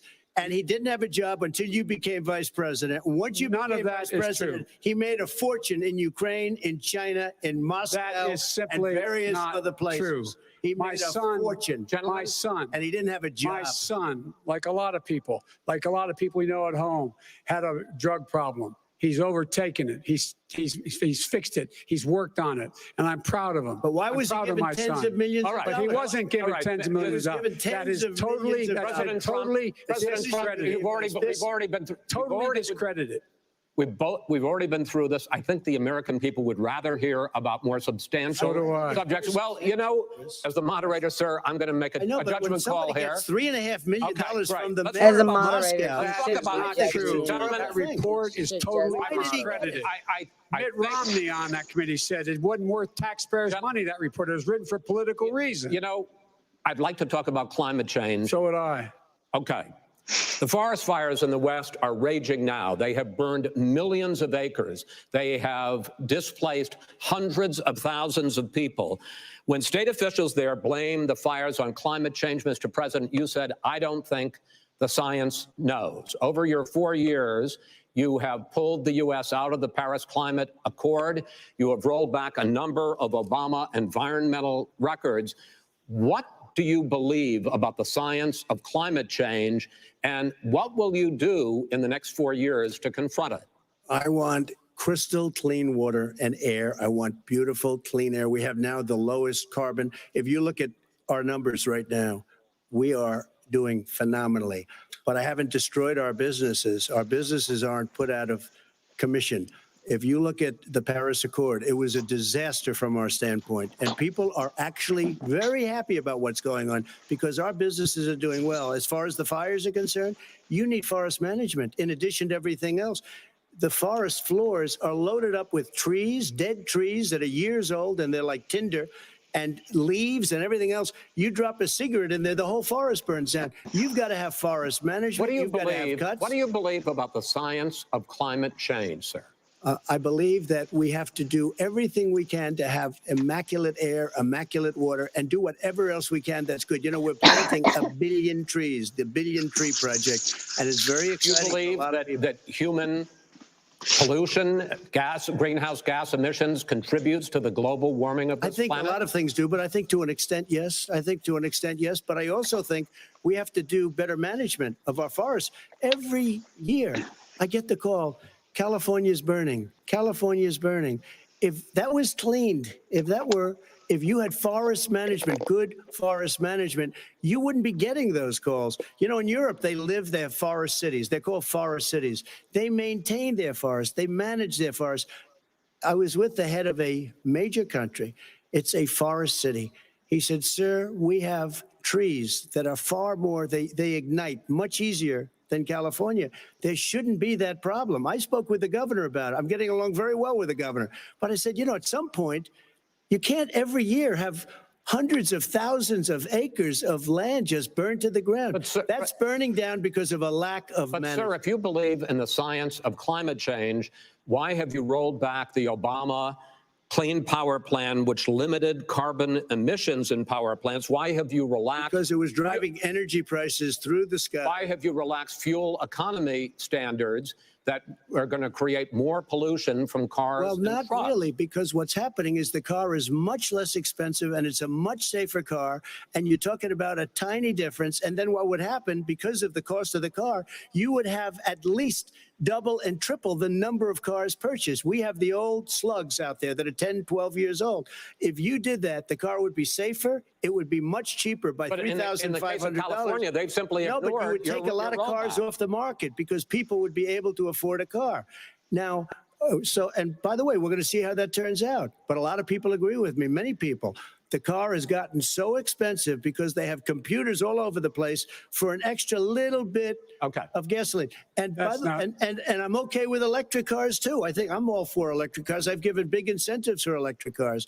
But what they've done in California is just crazy. Vice President Biden, I'd like you to respond to the president's climate change record, but I also want to ask you about a concern. You proposed $2 trillion in green jobs. You talk about new limits, not abolishing, but new limits on fracking, ending the use of fossil fuels to generate electricity by 2035, and zero net emission of greenhouse gases by 2050. The president says a lot of these things would tank the economy and cost millions of jobs. He's absolutely wrong, number one. Number two, if in fact, during our administration, the Recovery Act, I was in charge, able to bring down the cost of renewable energy to cheaper than or as cheap as coal and gas and oil. Nobody's going to build another coal-fired plant in America. No one's going to build another oil-fired plant in America. They're going to move to renewable energy, number one. Number two, we're going to make sure that we are able to take the federal fleet and turn it into a fleet that's run on their electric vehicles. Making sure that we can do that, we're going to put 500,000 charging stations and all of the highways that we're going to be building in the future. We're going to build an economy that, in fact, is going to provide for the ability us to take 4 million buildings and make sure that they, in fact, are weatherized in a way that, in fact, they'll emit significantly less gas and oil because the heat will not be going out. There's so many things that we can do now to create thousands and thousands of jobs. We can get to net zero in terms of energy production by 2035. Not only not costing people jobs, creating millions of good paying jobs, not $15 an hour, but prevailing wage, by having a new infrastructure that, in fact, is green. And the first thing I will do, I will rejoin the Paris Accord. I will join the Paris Accord because with us out of it, look what's happening. It's all falling apart. And talk about someone who has no relationship with foreign policy. Brazil, the rainforests of Brazil are being torn down, are being ripped down. More carbon is absorbed in that rainforest than every bit of carbon that's emitted in the United States. Instead of doing something about that, I would be gathering up and making sure we had the countries of the world coming up with $20 billion and say, here's $20 billion. Stop tearing down the forest. And if you don't, then you're going to have significant economic consequences. What about the argument that President Trump basically says that you have to balance environmental interests and economic interests, and he's drawn his line? Well, he hadn't drawn a line. He still, for example, he wants to make sure that methane's not a problem. You can now emit more methane without it being a problem. Methane. This is a guy who says that you don't have to have mileage standards for automobiles that exist now. This is a guy who says that Well, the fact is, it's all true. And here's He's the deal. talking about the Green New Deal, and it's not 2 billion or 20 billion, as you said. It's $100 trillion. I'm talking about where they want to rip down buildings and rebuild the building. No, it's the that is dumbest, not- most that ridiculous. is not- Where airplanes are out of business, where two-car systems are out, where they Not want true. to take out the cows too. Not That's not true. true either, right? Not this is a 100 Simply, trillion. look, That's more money than our country could make in 100 years if we're not going the case. All right, let me, because I actually, wait a minute, sir. I actually have studied your plan, and it includes upgrading 4 million buildings, weatherizing 2 million homes over 4 years, building 1.5 million energy efficient homes. So the question becomes, the president is saying, I think some people who support the president would say that sounds like it's going to cost a lot of money and hurt the economy. What it's going to do is going to create thousands and millions of jobs, good paying jobs. But let him finish, sir. He doesn't know how to do that. $100 billion. The fact is, it's going to create millions of good paying jobs, and these tax incentives to people for people to weatherize, which he wants to get rid of. It's going to make the economy much safer. Look how much we're paying now to deal with the hurricanes. By the way, he has an answer for hurricanes. He said maybe we should drop a nuclear weapon on them. They may. I never said that. That's at all. what he did say. You made it up. And here's the deal. You make up. We are going to be in a position where we can create hard, good jobs by making sure the environment is clean and we all are in better shape. We spend billions of dollars now, on floods, hurricanes, rising seas. We're in real trouble. Look what's happened just in the Midwest with these storms that come through and wipe out entire sections and counties in Iowa. That didn't happen before. They're because of global warming. We make up 15% of the world's problem. We, in fact, but the rest of the world, we've got to get them to come along. That's why we have to get back into the Paris Accord. All right, gentlemen. Wait a minute, Chris. So why didn't he do it for 47 years? You were vice president. Why didn't you get the world? China sends up real dirt into the air. Russia does. India does. They all do. We're supposed to be good. And by the way, he made a couple of statements. The Green New Deal is $100 trillion. That is not my plan. That's the Green New you want to rebuild every is building. not my plan. Rebuild every. If he knew anything about, if he knew anything he made a about, statement about the military. He said I said something about the military. He and his friends made it up, and then they went with it. I never said it. Okay. That is what not he true. did is You're he done in said this segment. he called the military Vice President, stupid bastards. I and he did said not it on say tape. that. He said stupid bastards. He said it. Stop. I would never say that. Play it. Play it. Go ahead, Mr. Vice President. Answered his final question. The final question is, I can't remember which of all his rantings. I'm having a little trouble myself, but and about the economy and about this question of what it's going to cost. The economy. I mean, the Green New Deal and the idea of what your environmental changes will do. The Green New Deal will pay for itself as we move forward. We're not going to build plants that, in fact, are great polluting plants. So do you We're going to support build the Green New Deal? Pardon me? You support? No, I don't support the Green New Deal. You don't? Oh, well, that's a big statement. I support that means you just the radical left. I support the Biden plan that I put forward. Okay. The Biden plan, which is different than what he calls the radical Green New Deal. All right, gentlemen, final segment. Election integrity. As we meet tonight, millions of Americans are receiving mail-in ballots or going to vote early. How confident should we be that this will be a fair election? And what are you prepared to do over the next 5+ weeks? Because it'll not only be to Election Day, but also counting some ballots, mail-in ballots after Election Day. What are you prepared to do to reassure the American people that the next president will be the legitimate winner of this election? In this final segment, Mr. Vice President, you go first. Prepared to let people vote. They should go to iwillvote.com, decide how they're going to vote, when they're going to vote, and what means by which they're going to vote. His own Homeland Security Director, and as well as the FBI Director, says there is no evidence at all that mail-in ballots are a source of being manipulated and cheating. They said that. The fact is that there are going to be millions of people because of COVID that are going to be voting by mail-in ballots, like he does, by the way. He sits behind the Resolute desk and sends his ballot to Florida, number one. Number two, we're going to make sure that those people who want to vote in person are able to vote because enough poll watchers are there to make sure they can socially distance. The polls are open on time, and the polls stay open until the votes are counted. And this is all about trying to dissuade people from voting because he's trying to scare people into thinking that it's not going to be legitimate. Show up and vote. You will determine the outcome of this election. Vote, vote, vote. If you're able to vote early in your state, vote early. If you're able to vote in person, vote in person. Vote whatever way is the best way for you, because he cannot stop you from being able to determine the outcome of this election.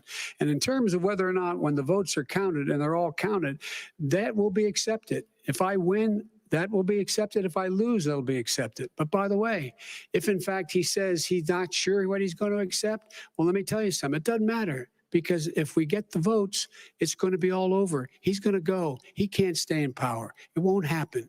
It won't happen. So vote. Just make sure you understand you have it in your control to determine what this country is going to look like the next 4 years. Is it going to change, or you get 4 more years of these lies? Mr. President, 2 minutes. So when I listened to Joe talking about a transition, there's been no transition from when I won. I won that election. And if you look at crooked Hillary Clinton, if you look at all of the different people, there was no transition, because they came after me trying to do a coup. They came after me spying on my campaign. They started from the day I won, and even before I won, from the day I came down the escalator with our First Lady. They were a disaster. They were a disgrace to our country. And we've caught them. We've caught them all. We've got it all on tape. We've caught them all. And by the way, you gave the idea for the Logan Act against General Flynn. You better take a look at that, because we caught you in a sense. And President Obama was sitting in the office. He knew about it too. So don't tell me about a free transition. As far as the ballots are concerned, it's a disaster. A solicited ballot, okay, solicited is okay. You're soliciting, you're asking, they send it back, you send it back. I did that. If you have an unsolicited, they're sending millions of ballots all over the country. There's fraud. They found them in creeks. They found some with the name Trump, just happened to have the name Trump just the other day in a waste paper basket. They're being sent all over the place. They sent 2 in a Democrat area. They sent out 1,000 ballots. Everybody got 2 ballots. This is going to be a fraud like you've never seen. The other thing, it's nice on November 3rd, you're watching and you see who won the election. And I think we're going to do well, because people are really happy with the job we've done. But you know what? We won't know. We might not know for months, because these ballots are going to be all over. Take a look at what happened in Manhattan. Take a look at what happened in New Jersey. Take a look at what happened in Virginia and other places. They're not losing 2%, 1%, which, by the way, is too much. An election could be won or lost with that. They're losing 30 and 40%. It's a fraud, and it's a shame. And can you imagine where they say, you have to have your ballot in by November 10th. November 10th. That means that's 7 days after the election, in theory, should have been announced. Okay. We have major states with that. Sir, all run by 2 Democrats. minutes is 2 minutes. All run by Democrats. It's President Trump, it's a rigged election. You're going to be able to continue. You have been charging for months that mail-in balloting is going to be a disaster. You say it's rigged, that it's going to lead to fraud. But in 2018, in the last midterm election, 31 million people voted mail-in voting. That was a quarter, more than a quarter of all the voters that year cast their ballots by mail. Now that millions of mail-in ballots have gone out, what are you going to do about it? And are you counting on the Supreme Court, including a Justice Barrett, to settle any dispute? Yeah, I think I'm counting on them to look at the ballots, definitely. I hope we don't need them in terms of the election itself. But for the ballots, I think so, because what's happening is incredible. I read today, where at least 1% of the ballots for 2016 were invalidated. They take them. We don't like them. We don't like them. But what are you going to do about it? There are millions of ballots going out right now. What you do is you go and vote. You do a solicited ballot, and that's okay, or you go and vote. I'm asking you about the fact that millions of people... You go and vote. You go and vote, like they used to in the old. Millions of people. You either do, Chris, a solicited ballot where you're sending it in, they're sending it back, and you're sending They have mailmen with lots of it. Did you see what's going on? Take a look at West Virginia, mailmen selling the ballots. They're being sold. They're being dumped in rivers. This is a horrible thing for our country. This is not going to end well. There is no this is not going to end well. 5 states have had mail-in ballots for the last decade or more. 5, including 2 Republican states. And you don't have to solicit the ballot. It's sent to you. It's sent to your home. What they're saying is that it has to be a postmark by election day. If it doesn't get in till the 7th, 8th, 9th, it still should be counted. He's just afraid of counting the votes because you're wrong. You're wrong. I want to continue with you on this. Vice President Biden. Chris, he's so wrong when he makes a statement like that. Excuse me. Vice President Biden, the biggest problem, in fact, over the years with mail-in voting has not been fraud historically. It has been that sizable numbers, sometimes hundreds of thousands of ballots are thrown out because they have not been properly filled out or there is some other irregularity or they missed the deadline. So the question I have is, are you concerned that the Supreme Court with a Justice Barrett will settle any dispute? I'm concerned that any court would settle this because here's the deal. When you get a ballot and you fill it out, you're supposed to have an affidavit. If you didn't know, you have someone say that this is me. You should be able to, if in fact you can verify that's you before the ballot is thrown out, that's sufficient to be able to count the ballot because someone made a mistake and not dotting the correct I. Who they voted for, testify, say who they voted for, say it's you. That is totally legitimate. All right. Excuse me, when you have 80 million ballots, I have a final Senate question. and swamping the system, you know it can't be done. You know it can't, and already it's been fraud. Mail service delivers wait a minute, gentlemen. The final question is, in 8 states, we can keep talking. In 8 states, election workers are prohibited currently by law, 8 states, from even beginning to process ballots, even take them out of the envelopes and flatten them until election day. That means that it's likely, because there's going to be a huge increase in mail-in balloting, that we are not going to know on election night who the winner is, that it could be days, it could be weeks, could be months, until we find out who the new president is. So first for you, sir, finally for the vice president, I hope neither of you will interrupt the other.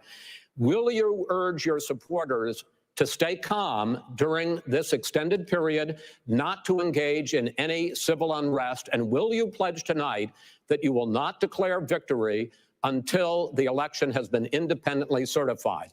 President Trump, you go first. I'm urging my supporters to go into the polls and watch very carefully, because that's what has to happen. I am urging them to do it. As you know, today there was a big problem. In Philadelphia, they went in to watch. They're called poll watchers, a very safe, very nice thing. They were thrown out. They weren't allowed to watch. You know why? Because bad things happen in Philadelphia, bad things. And I am urging my people. I hope it's going to be a fair election. If it's a fair election, I am 100% on board. But if I see tens of thousands of ballots being manipulated, I can't go along with that. And I'll tell you what, does that mean, from a common sense, does that mean you're going to tell your people to take to the street? It means you have a fraudulent election. You're sending out 80 million ballots. They're not equipped to. These people aren't equipped to handle it. Number one. Number two, they cheat. They cheat. Hey, they found ballots in a waste paper basket 3 days ago, and they all had the name military ballots. They were military. They all had the name Trump on them. Vice President you think Biden, that's good? Vice President Biden, final question for you. Will you urge your supporters to stay calm while the vote is counted, and will you pledge not to declare victory until the election is independently certified? Yes, and here's the deal. We count the ballots, as you pointed out. Some of these ballots in some states can't even be opened until election day. And if there's thousands of ballots, it's going to take time to do it. And by the way, our military, they've been voting by ballots since the end of the Civil War, in effect. And that's what's going to happen. Why is it for them somehow not fraudulent? It's the same process. It's honest. No one has established at all that there is fraud related to mail-in ballots, that somehow it's a fraudulent process. It's already been established. Take a look at Carolyn Maloney's race. You had an opportunity to respond. Look at Carolyn Monroe. Go ahead. They have no idea what happened. Vice President Biden, go ahead. He has no idea what he's talking about. Here's the deal. The fact is, I will accept it, and he will too. You know why? Because once the winner is declared, after all the ballots are counted, all the votes are counted, that'll be the end of it. That'll be the end of it. And if it's me, in fact, fine. If it's not me, I'll support the outcome. And I'll be a president, not just for the Democrats. I'll be a president for Democrats and Republicans. And this guy, I want to see an honest ballot count. Gentlemen, you say that's the end of it? This is the end of this debate? Honest ballot count. We're going to leave it there. To be continued as in more debates as we go on. President Trump, Vice President Biden, it's been an interesting hour and a half. I want to thank you both for participating in the first of 3 debates that you have agreed to engage in. We want to thank Case Western Reserve University and the Cleveland Clinic for hosting this event. The next debate, sponsored by the Commission on Presidential Debates, will be 1 week from tomorrow, October 7th, at the University of Utah in Salt Lake City. The 2 vice presidential nominees, Vice President Mike Pence and Senator Kamala Harris, will debate at 9 p.m. Eastern that night. We hope you watch. Until then, thank you and good night. Well, it is hard to know where to start. I'm not sure how people are going to feel about that to be continued at the end.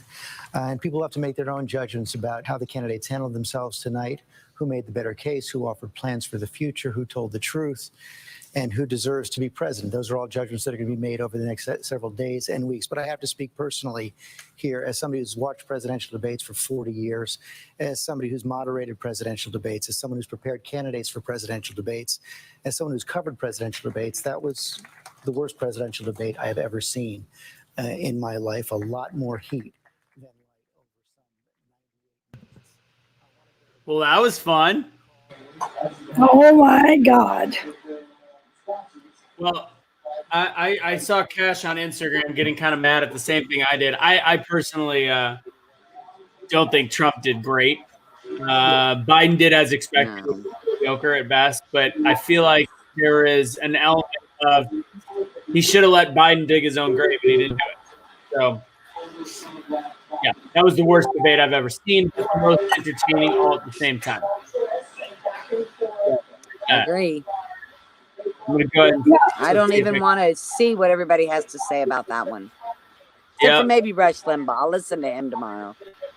I'm actually gonna go watch Fox. I don't really know what happened to Cash, so we actually can't even end it without Cash. Let's see if he's coming back on at all. Let's see.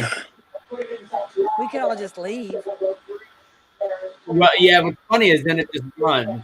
It'll just stay running, honestly, yeah. You guys can go ahead and say what you. Shelly, what'd you think? So I think that Biden he did what he expected, what was expected of him. He stumbled a couple times. He said some very blatant fucking lies when he talked about like the police stuff. And I didn't even know until you said to me that he started talking about supporting the police last week, of course, because you're pandering now to the police who do not support you in any way, shape, or form because you've never fucking supported them or stood behind them ever. When he started talking about just quite a few things, like the stuff that I spoke to you, Anthony, in the comments, he kind of avoided questions even from the beginning. He kind of spoke in circles. He spun it. And I'm like, wait, he's not even talking about the fucking question at hand. He's spinning it, of course, to fit his narrative. And then the moderator, oh my God, if I could fucking throat punch him, I would. Because I'm at certain points, he was. Well, he started out really. He started out really what? I can hear you, Shelly. Go ahead. You said he started out. No, what? I said he started out in the beginning. In the beginning, he started out going really hard against Trump, and then Wallace actually pushed Biden a little more than I thought he would. He did. I agree. The middle. We're gonna address the elephant in the room. We're gonna address the elephant in the fucking room right now, bro. You know what the elephant in the room is? Let's go. Trump not denouncing the KKK. Yes. What the fuck? You had the prime opportunity in that moment. The main thing that people say about you, and you don't fucking do it. I agree.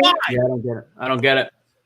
I think that was me to believe some more conspiracy shit like they're part of something bigger than we all fucking know. Like it's a game fucking with our brains. Because I would have been like, yo, fuck the KKK. Fuck white supremacy. Fuck neo-Nazis. Why didn't he do it? I don't know. I was saying the same thing in the comments. I have no idea. I agree. That was a And big mistake. I think he was so into his feelings, to be honest. That's my personal opinion. I think he was so in his feelings that he wanted to make sure he redirected that shit towards the left when he could have simply stated that he denounced it right away and then talked about all that other shit, added it up. Here's the thing. Here's the fucking thing. What I tell you guys, their fucking thing that they do with the media is keep us against each other. So when Trump disavows the KKK, it never makes the news, right? Never. We've never seen it on the news. We've seen only bullshit on the news. So when you get a prime fucking moment, when everyone's listening to do it and you don't do it, that leads me to believe that you're a part of the fucking game. Straight up. Straight up. Think about it. Think about this. No one knows that Trump has already disavowed the KKK, neo-Nazism. David Duke, he said fuck them all. He has said it. I put a video up today of him saying it. He said it more than once as well. But it didn't make the news. And they know that it didn't make the news. People know that it did not make the news. Yet he did not do it right now, which leads me to believe that we're all a part of a fucking scheme, a part of a game that we have no idea about, that they're all fucking us. That's how I feel right now. Yeah, why would he not take that example, like take the opportunity to fucking do it? Yeah, I think it was a bad move. I don't even like, honestly, that was everything else. I'm like, he bullied he did everything as expected. He bullied Biden. He didn't let Biden talk. When Biden talked, Biden sounded like an idiot. Biden had literally never scratched the surface on policy whatsoever. Didn't do a single thing. And Trump had one option to just, for me, win the debate. I'm already a Trump voter at this, obviously, but that was, and I didn't even realize you were getting mad about it because I flipped out on my own side and I was like, why not? Why didn't you Instagram live and fucking went in, bro? I know my friend messaged me and said you did. It pissed me off so bad. I'm like, why would you not? Instead, you look at him and start talking about fucking Antifa? Are you fucking serious? That led me to believe, like, maybe I'm fucking wrong. Maybe I'm wrong. No. Maybe all these motherfuckers are in cahoots with each other. Because why else would you not take that moment? You're already fucking him up in the debate. Why not stop and get to the one thing that everybody in America is mad about? That doesn't like Trump, that doesn't research Trump. They say you're a fucking racist, and then you don't take the opportunity to say, I'm not a fucking racist. Fuck the KKK. Fuck David Duke. Fuck the fucking neo-Nazis. You don't do it. You talk about Proud Boys and fucking Antifa. That pissed me off, bro. So he never asked to disavow the KKK. He asked to disavow white supremacy, and then he said, give me a group. And he said exactly. He should have just said all of them. Why don't you just say, I disavow any white supremacist group? He had an opportunity, and I'm not, Shelley, I'm not buying to me, that's like a liberal statement to say he was in his feelings. No, he's the president of the United States of America that knows that's his number one thing that people stick against him, and he failed on that. So I can't give as much as I think. I agree 100% that he failed on it. He had the opportunity, and he fucked up. I agree 100%. But what I'm saying is we cannot turn a blind eye and act like we don't know that Trump right away has knee-jerk fucking reactions because he fucking knows. No, time out. Because in the comments right now, they're saying he's done it before. We know he's done it before. We know. Every Trump supporter knows that Trump is not racist because he has disavowed all of these groups. All of them. I know he's not a racist. My argument is not saying that Trump's a fucking racist. I know that Trump is not a racist, but the people watching that believe him to be a racist are going to look back tomorrow and say, on their fucking newsfeed, why wouldn't he disavow the KKK? Why wouldn't he disavow this? Why wouldn't he disavow that? That's my gripe. I know he's not a fucking racist. My gripe is that tomorrow when I have these conversations, they're going to throw that at me and I can't answer it. I can't actually respond to it. So that's why, to me, So Mama Russo messaged me. She's like, here's the deal. Nobody is going to leave Trump on this one, but middle ground voters still have no idea who they're voting for. And if anything, I think Biden might have won a little bit on the middle ground, even though he was incompetent during the whole friggin' thing. But all that one trigger word right there and the fact that he was a bully, that Trump was a bully, it sets him up for that critical. If you're going to be a bully, you better be the world's best bully. And in that moment, he failed. I'm so fucking mad right now because Trump should have dominated. He won. And as far as I'm concerned, he fucking won. And he would have really, really killed this son of a bitch. I apologize for my language. I've been drinking. I'm drinking now. I apologize. But I'm telling you, he just pissed me off. Trump, this is the first time ever in fucking history that you made me mad, bro. All you had to do was say the words, and then you won. You had him. You had him in the fucking ropes, and you didn't throw the fucking punches. That pisses me off. Because I go hard for you, bro. I agree. Yeah. I personally didn't think there was very much content, to be honest. There was no content. I mean, Trump owned the content part. I mean, that's a fact. Like, Biden could not scratch the surface. Trump owned the content, which was still minimal. Millions of fucking people watching, and all you had to say was fuck white supremacy. Millions of people watching. The whole fucking nation watching. The whole nation. All you had to say was fuck white supremacy.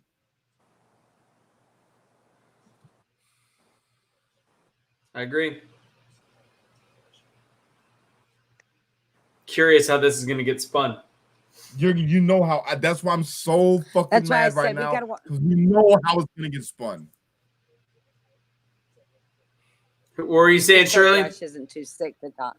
I was just going to say, I just hope Rush isn't too sick to talk tomorrow. Because I just didn't want to hear what he has to say. I like that man's take on things. Either way, Trump 2020, fuck Biden. I don't care. Even with that, Biden is a fucking joke, and he's done more harm to America than any fucking body. Trump 2020 all day, but Trump, I'm fucking mad at you, and you need to, when we talk on October 2nd, I'm going to ask you, sir, just so you know, I'm going to ask you why the fuck you didn't say fuck white supremacy on national television. What I will say is Trump, I'm sorry, we focus so much on Trump's quote-unquote racism, we forgot the fact that Biden could not and did not answer the crime bill portion. He did simply say he never called them super predators, which that was actually Hillary. I don't know if I've never heard him say super predators, but he still stands by that bill from 1994. And when it was called upon, he never disavowed that either. So so right now we got two racist, two racist old white guys in the world's most. Trump's not a fucking racist. I know he's not a racist. I know. I agree. Bro, because that was a failure. Disavowed them fucking religiously. I've shared the clips of him. I know. I agree. He's not a racist, but I just don't. Time, why didn't you fucking say it when the other people that did not watch my videos, they don't know about shit about Cash Kelly. They don't know that Trump's not a racist. Why would you not fucking say it? Yeah, the Hunter thing, that was an interesting failure on his part. To me, though, the biggest thing is you have the opportunity to do the one thing that everybody says about you and you don't do it. But Biden failed on 72 friggin' things. Biden failed on like 85% of this debate. Here's the thing, and this is what happens. This is my dissection of it. Is Trump did the usual thing, which he didn't lie about really anything. He embellished. He did the Trump embellishment where he adds a few, zero here, whatever it is. But that's Trump. Biden flat out lied about a lot of stuff. And I was just like, oh, God, those numbers are wrong. That's wrong. I mean, it started out with 1 million people with pre-existing when it's 50 million. I mean, ultimately, I don't know. I don't even know what to think because it was so easy. It was so easy. Bro, I'm so fucking mad right now. I'm getting emails. I'm getting emails right now about how can you still support him. I'm going to support him on I know I've seen the fucking clips. That's why I'm going to still support him. I've seen him say it. Y'all just haven't seen him say it. That's watching that are Biden supporters. You didn't hear him say it. Go back and watch my video. You'll hear him say it. I just don't understand why he did not say it on national television in front of all of you that did not hear him say it. That's my problem. And the thing is, and see, this is where it's got me guessing. is because I've already been a person that was skeptical of government. All right. And now seeing this shit, I'm not gonna lie, it makes me wonder. It makes me wonder. I'm like, yo, is he a part of the bullshit? Is he like an actor like the rest of them, like putting on a show for us? I'm gonna be real, and I know I might lose followers over it. That's fine, but I told you I'm always gonna keep it real. I'm always gonna be 100 with you. That shit got me guessing, man. Why would you not take that prime? That was the perfect. That was like they threw the ball up and you were supposed to spike it, and you didn't. And you didn't. You missed the opportunity. For what? To talk about fucking Antifa? All of the Trump supporters know Antifa's not shit. You're not going to convince a Biden supporter that Antifa's not shit. You need to convince him you're not a fucking racist.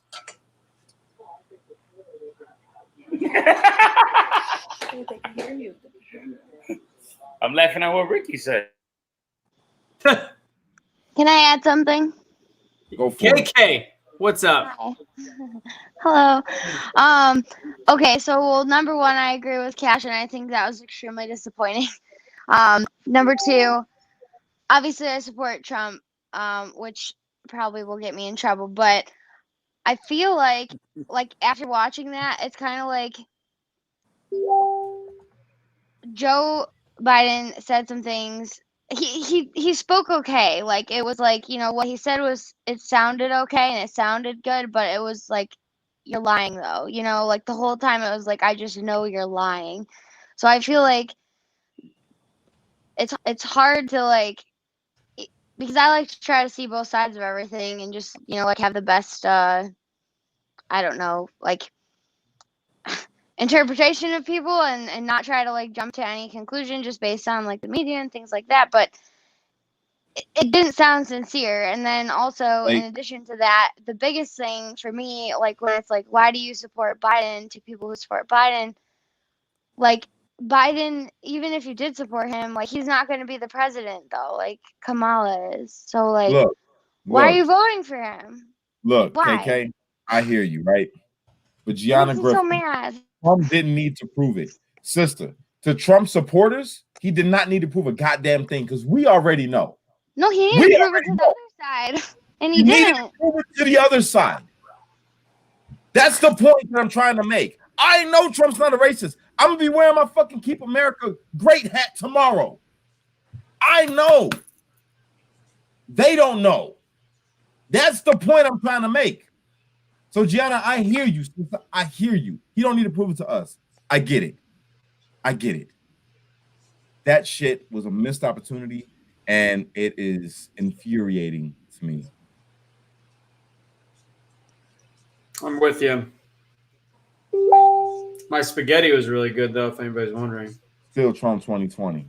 So people are, so one side's messaging, are you for real? Can you still be with Trump? And then other people are watching what we're doing and saying, like, he didn't get to finish answering the question. He stalled. He had plenty of time to answer the question. I heard him talk about Antifa and the Proud Boys, man. I didn't hear him say shit about fuck the KKK. Yeah, Wallace cut him off, but it didn't matter. It didn't matter. No. Fuck Wallace. Kristen Nunley says, I haven't seen you smile in 2 hours because that was painful. Trump had an opportunity to just destroy him, and I don't think he did. Like, legitimately, Biden, every time Biden got past 30 to 40 seconds, he had no idea what he was talking about. Let him finish. So whenever he would stumble, Trump would cut him off. Let me help. Can I help you guys real quick? I want to help everybody watching this right now that's a Biden supporter. Trump has disavowed the KKK. He has disavowed David Duke. He has disavowed the neo-Nazis. The man has done more for the black community than any president in fucking history. And I'm telling you this as a hood nigga, all right?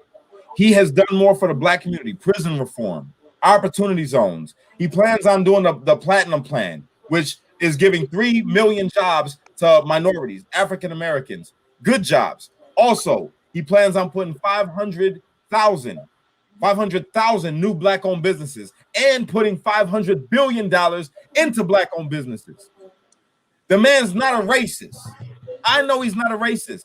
I'm only pissed off that he didn't show everybody that he's not a racist by saying he's not a fucking racist, by disavowing these groups one more time on national television where the media gotta cover it.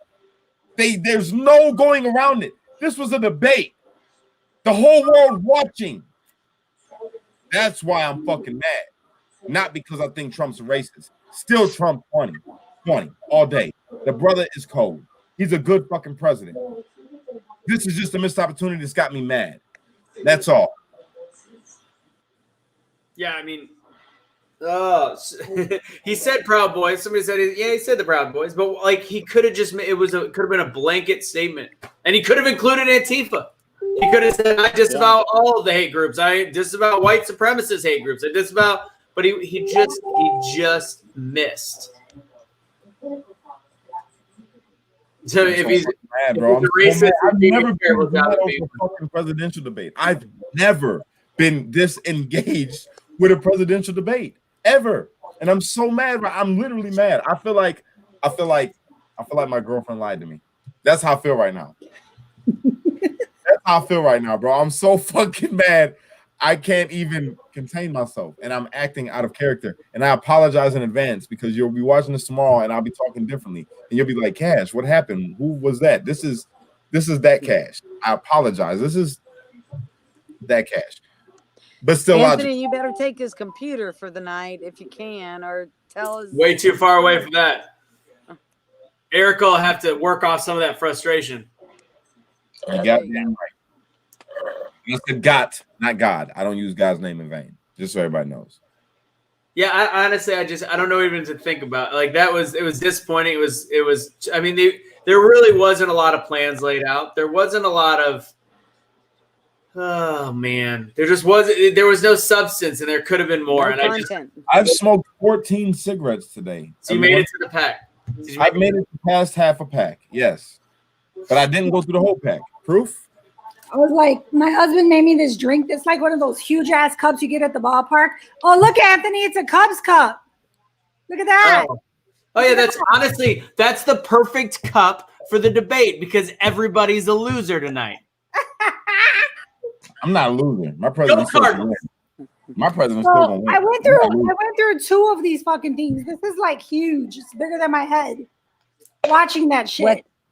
But what's in that cup, Shelly? You know what? I don't know. My husband like makes amazing drinks. He comes up with some stuff.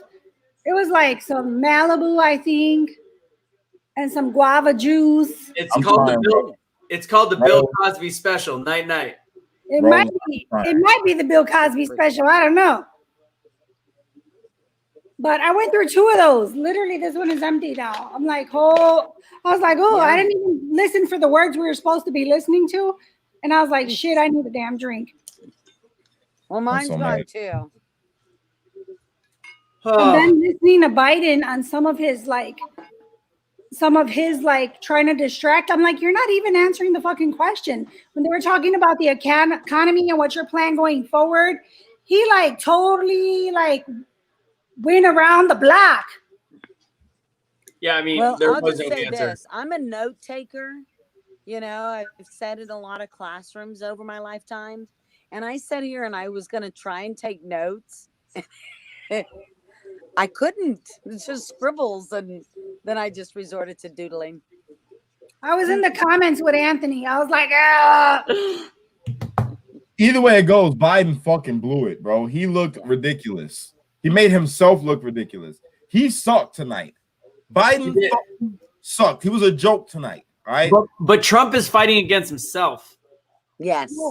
Exactly. Wait, you guys never. That's my point. You never answered my question. Was he wearing an earpiece? I don't know. It looked like he turned up his volume. Yeah. Not only did it look like he turned up his volume, but did you see him like in the very beginning? If you watch that again, he's like kind of like, I don't know if he's adjusting, but he's listening. And then he like answers a couple of times himself, like he's shaking his head like yes or no. He laughed almost like somebody was saying something in his ear. I don't know. I'm not going to be right. Yeah, in his ear.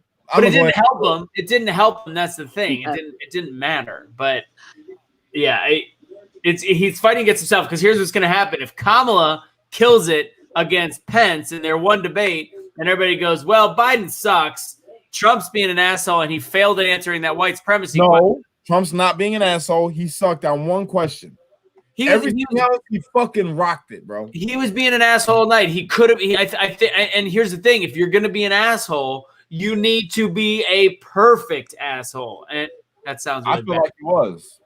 I think there's a couple times he could have let Biden. I think he could have let Biden finish his things because Biden was going off the rails. Let him go completely off the rails. But Trump's ego in that moment would not let him look bad at all. So he's like, if you like, let Biden dig his own grave. I don't.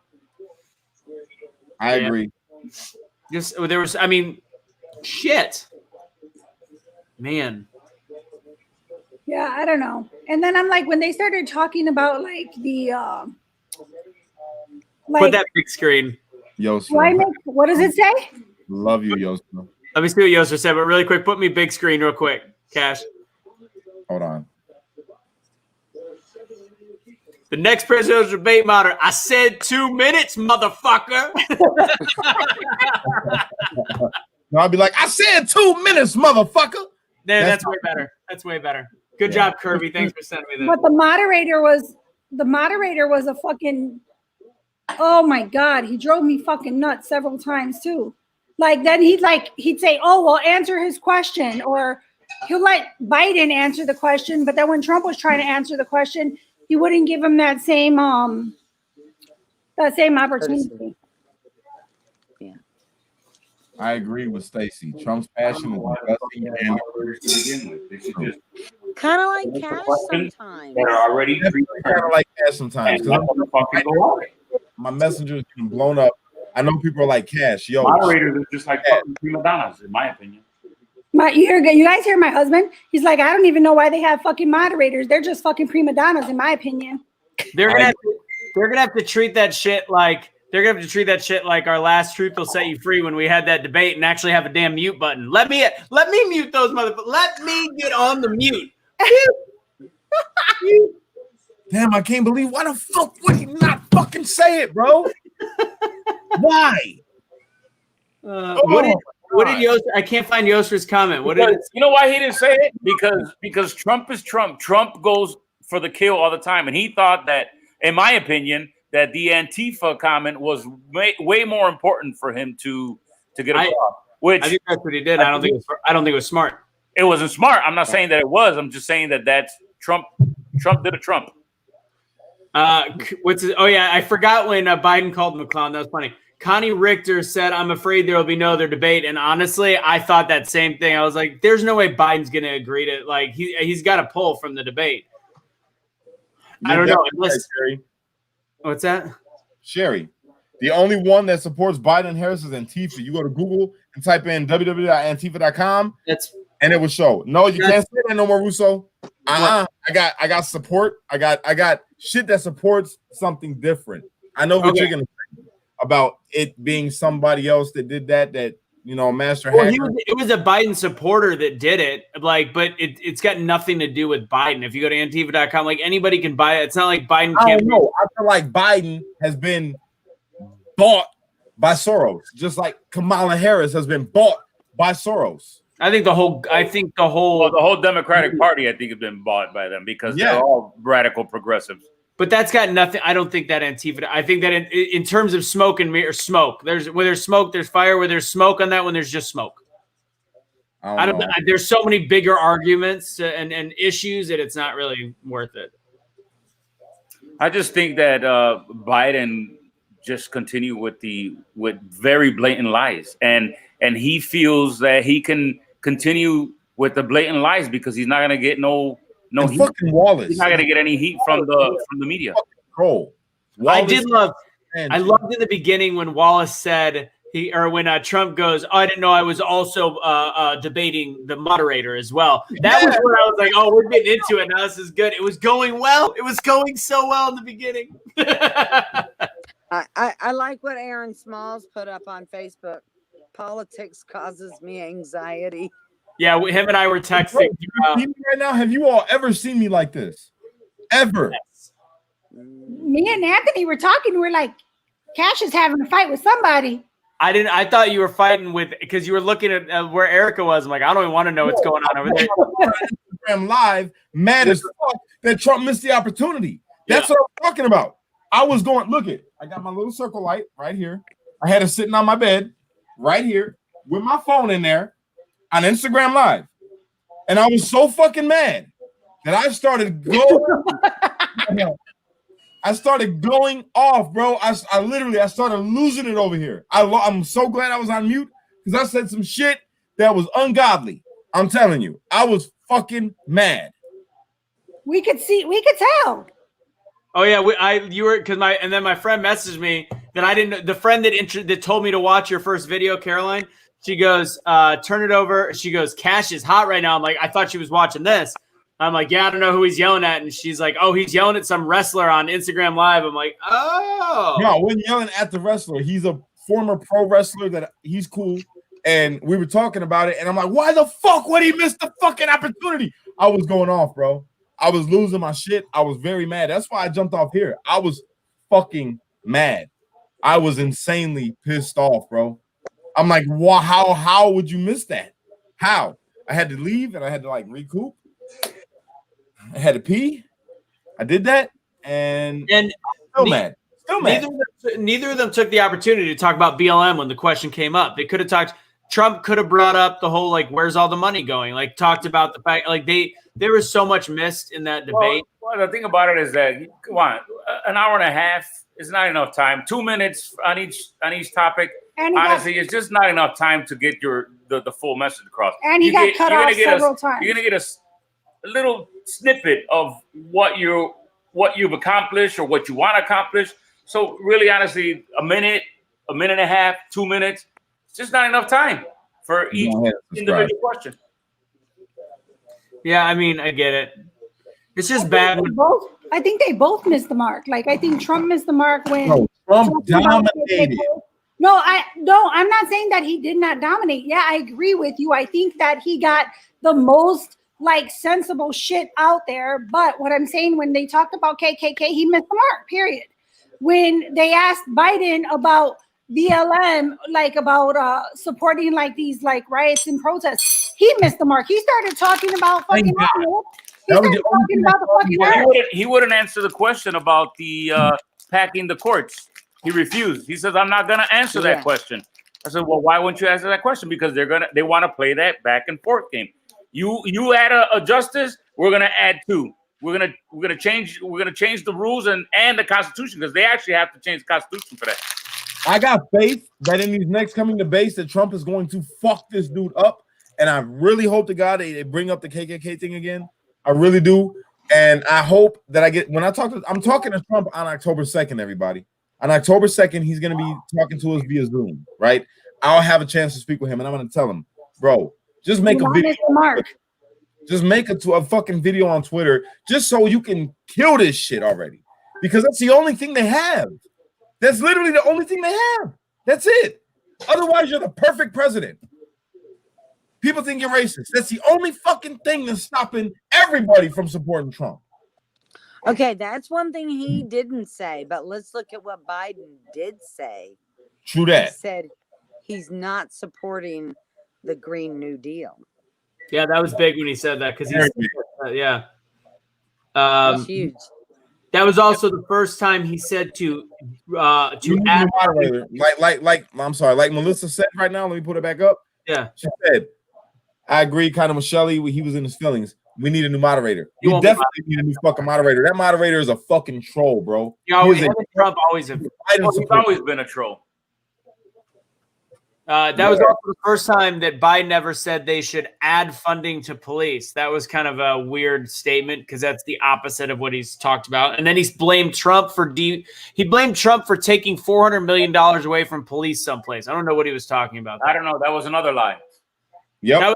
That was just that he continues to lie, and he doesn't get any heat from it. And he feels confident that he can keep lying because the media is not going to question him on it. He feels the president is not taking it seriously. That's exactly right. Samantha, he just answered your question right now. Biden could have denounced them all too, but he didn't. But nobody gonna talk about that in the media. That's true, but that's the thing. Trump got the eyes on him. Everybody already knows about Biden. Everybody already knows. People are on the fence about Trump. There's people on the fence about Trump because they see all the shit that he's done, not a good, but they don't want to get behind the racists. No. That's why I'm going so hard about this. All right. I know he's not. I'm a black guy. You know what I'm saying? My credit score proves it. All right.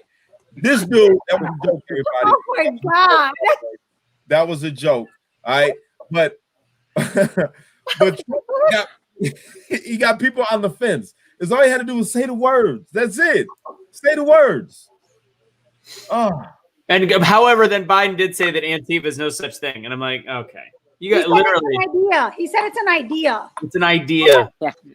I'm like, you don't even know what a fucking idea is if it fucking pops up in front of you on a prompter. It was good too when Wallace asked him if he picked up the phone and called all those governors and mayors, and he did call him on that. He said, "You said you are the Democrat Party," and then he said, "I'm not even in office." Yeah, so he don't have to make those phone calls because he's not in office. Right. Right. Well, because he knows that that radical side, he's going to lose many votes if he comes against them. So therefore, he'd rather not comment or stay away from that topic. I just can't. I can't. And the way they ended it on voting and the mail-in voting. When I have the conversation, it goes a little something like this. Somebody says to me, "We've done mail-in voting forever." I go, "But this is very different." But we've done mail-in voting forever. I go, "But this is very different because this time people just get them whether they want them or not." But we've done mail-in voting forever.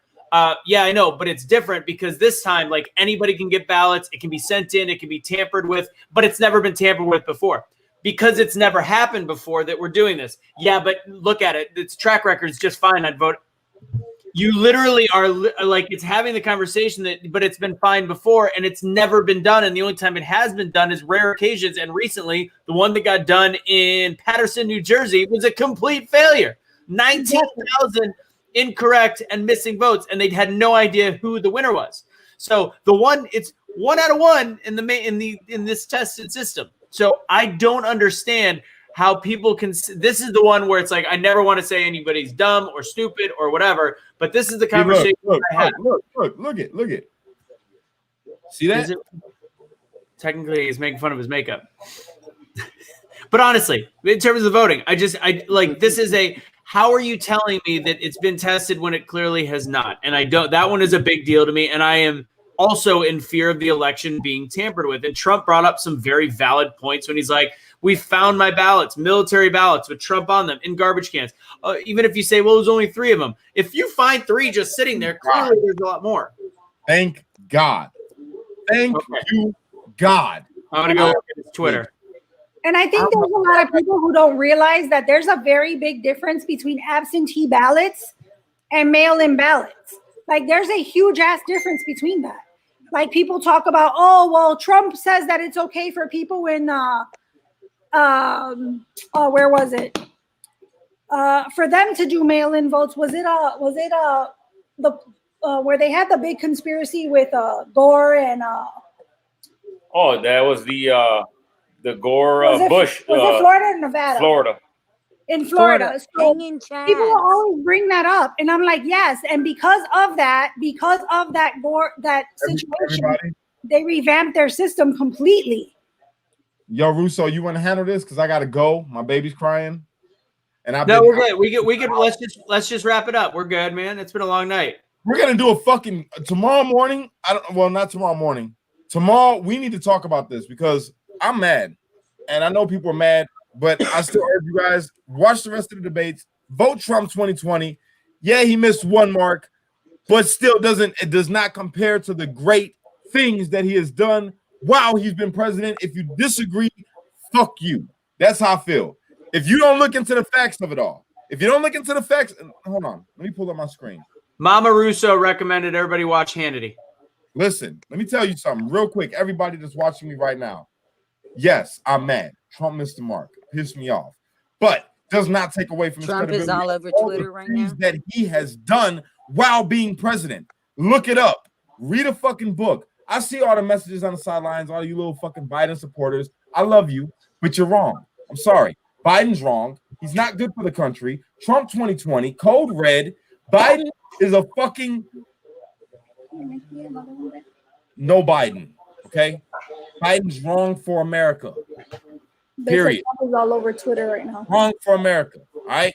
Vote Trump 2020. Keep watching the debates. I'm sure it's gonna get good.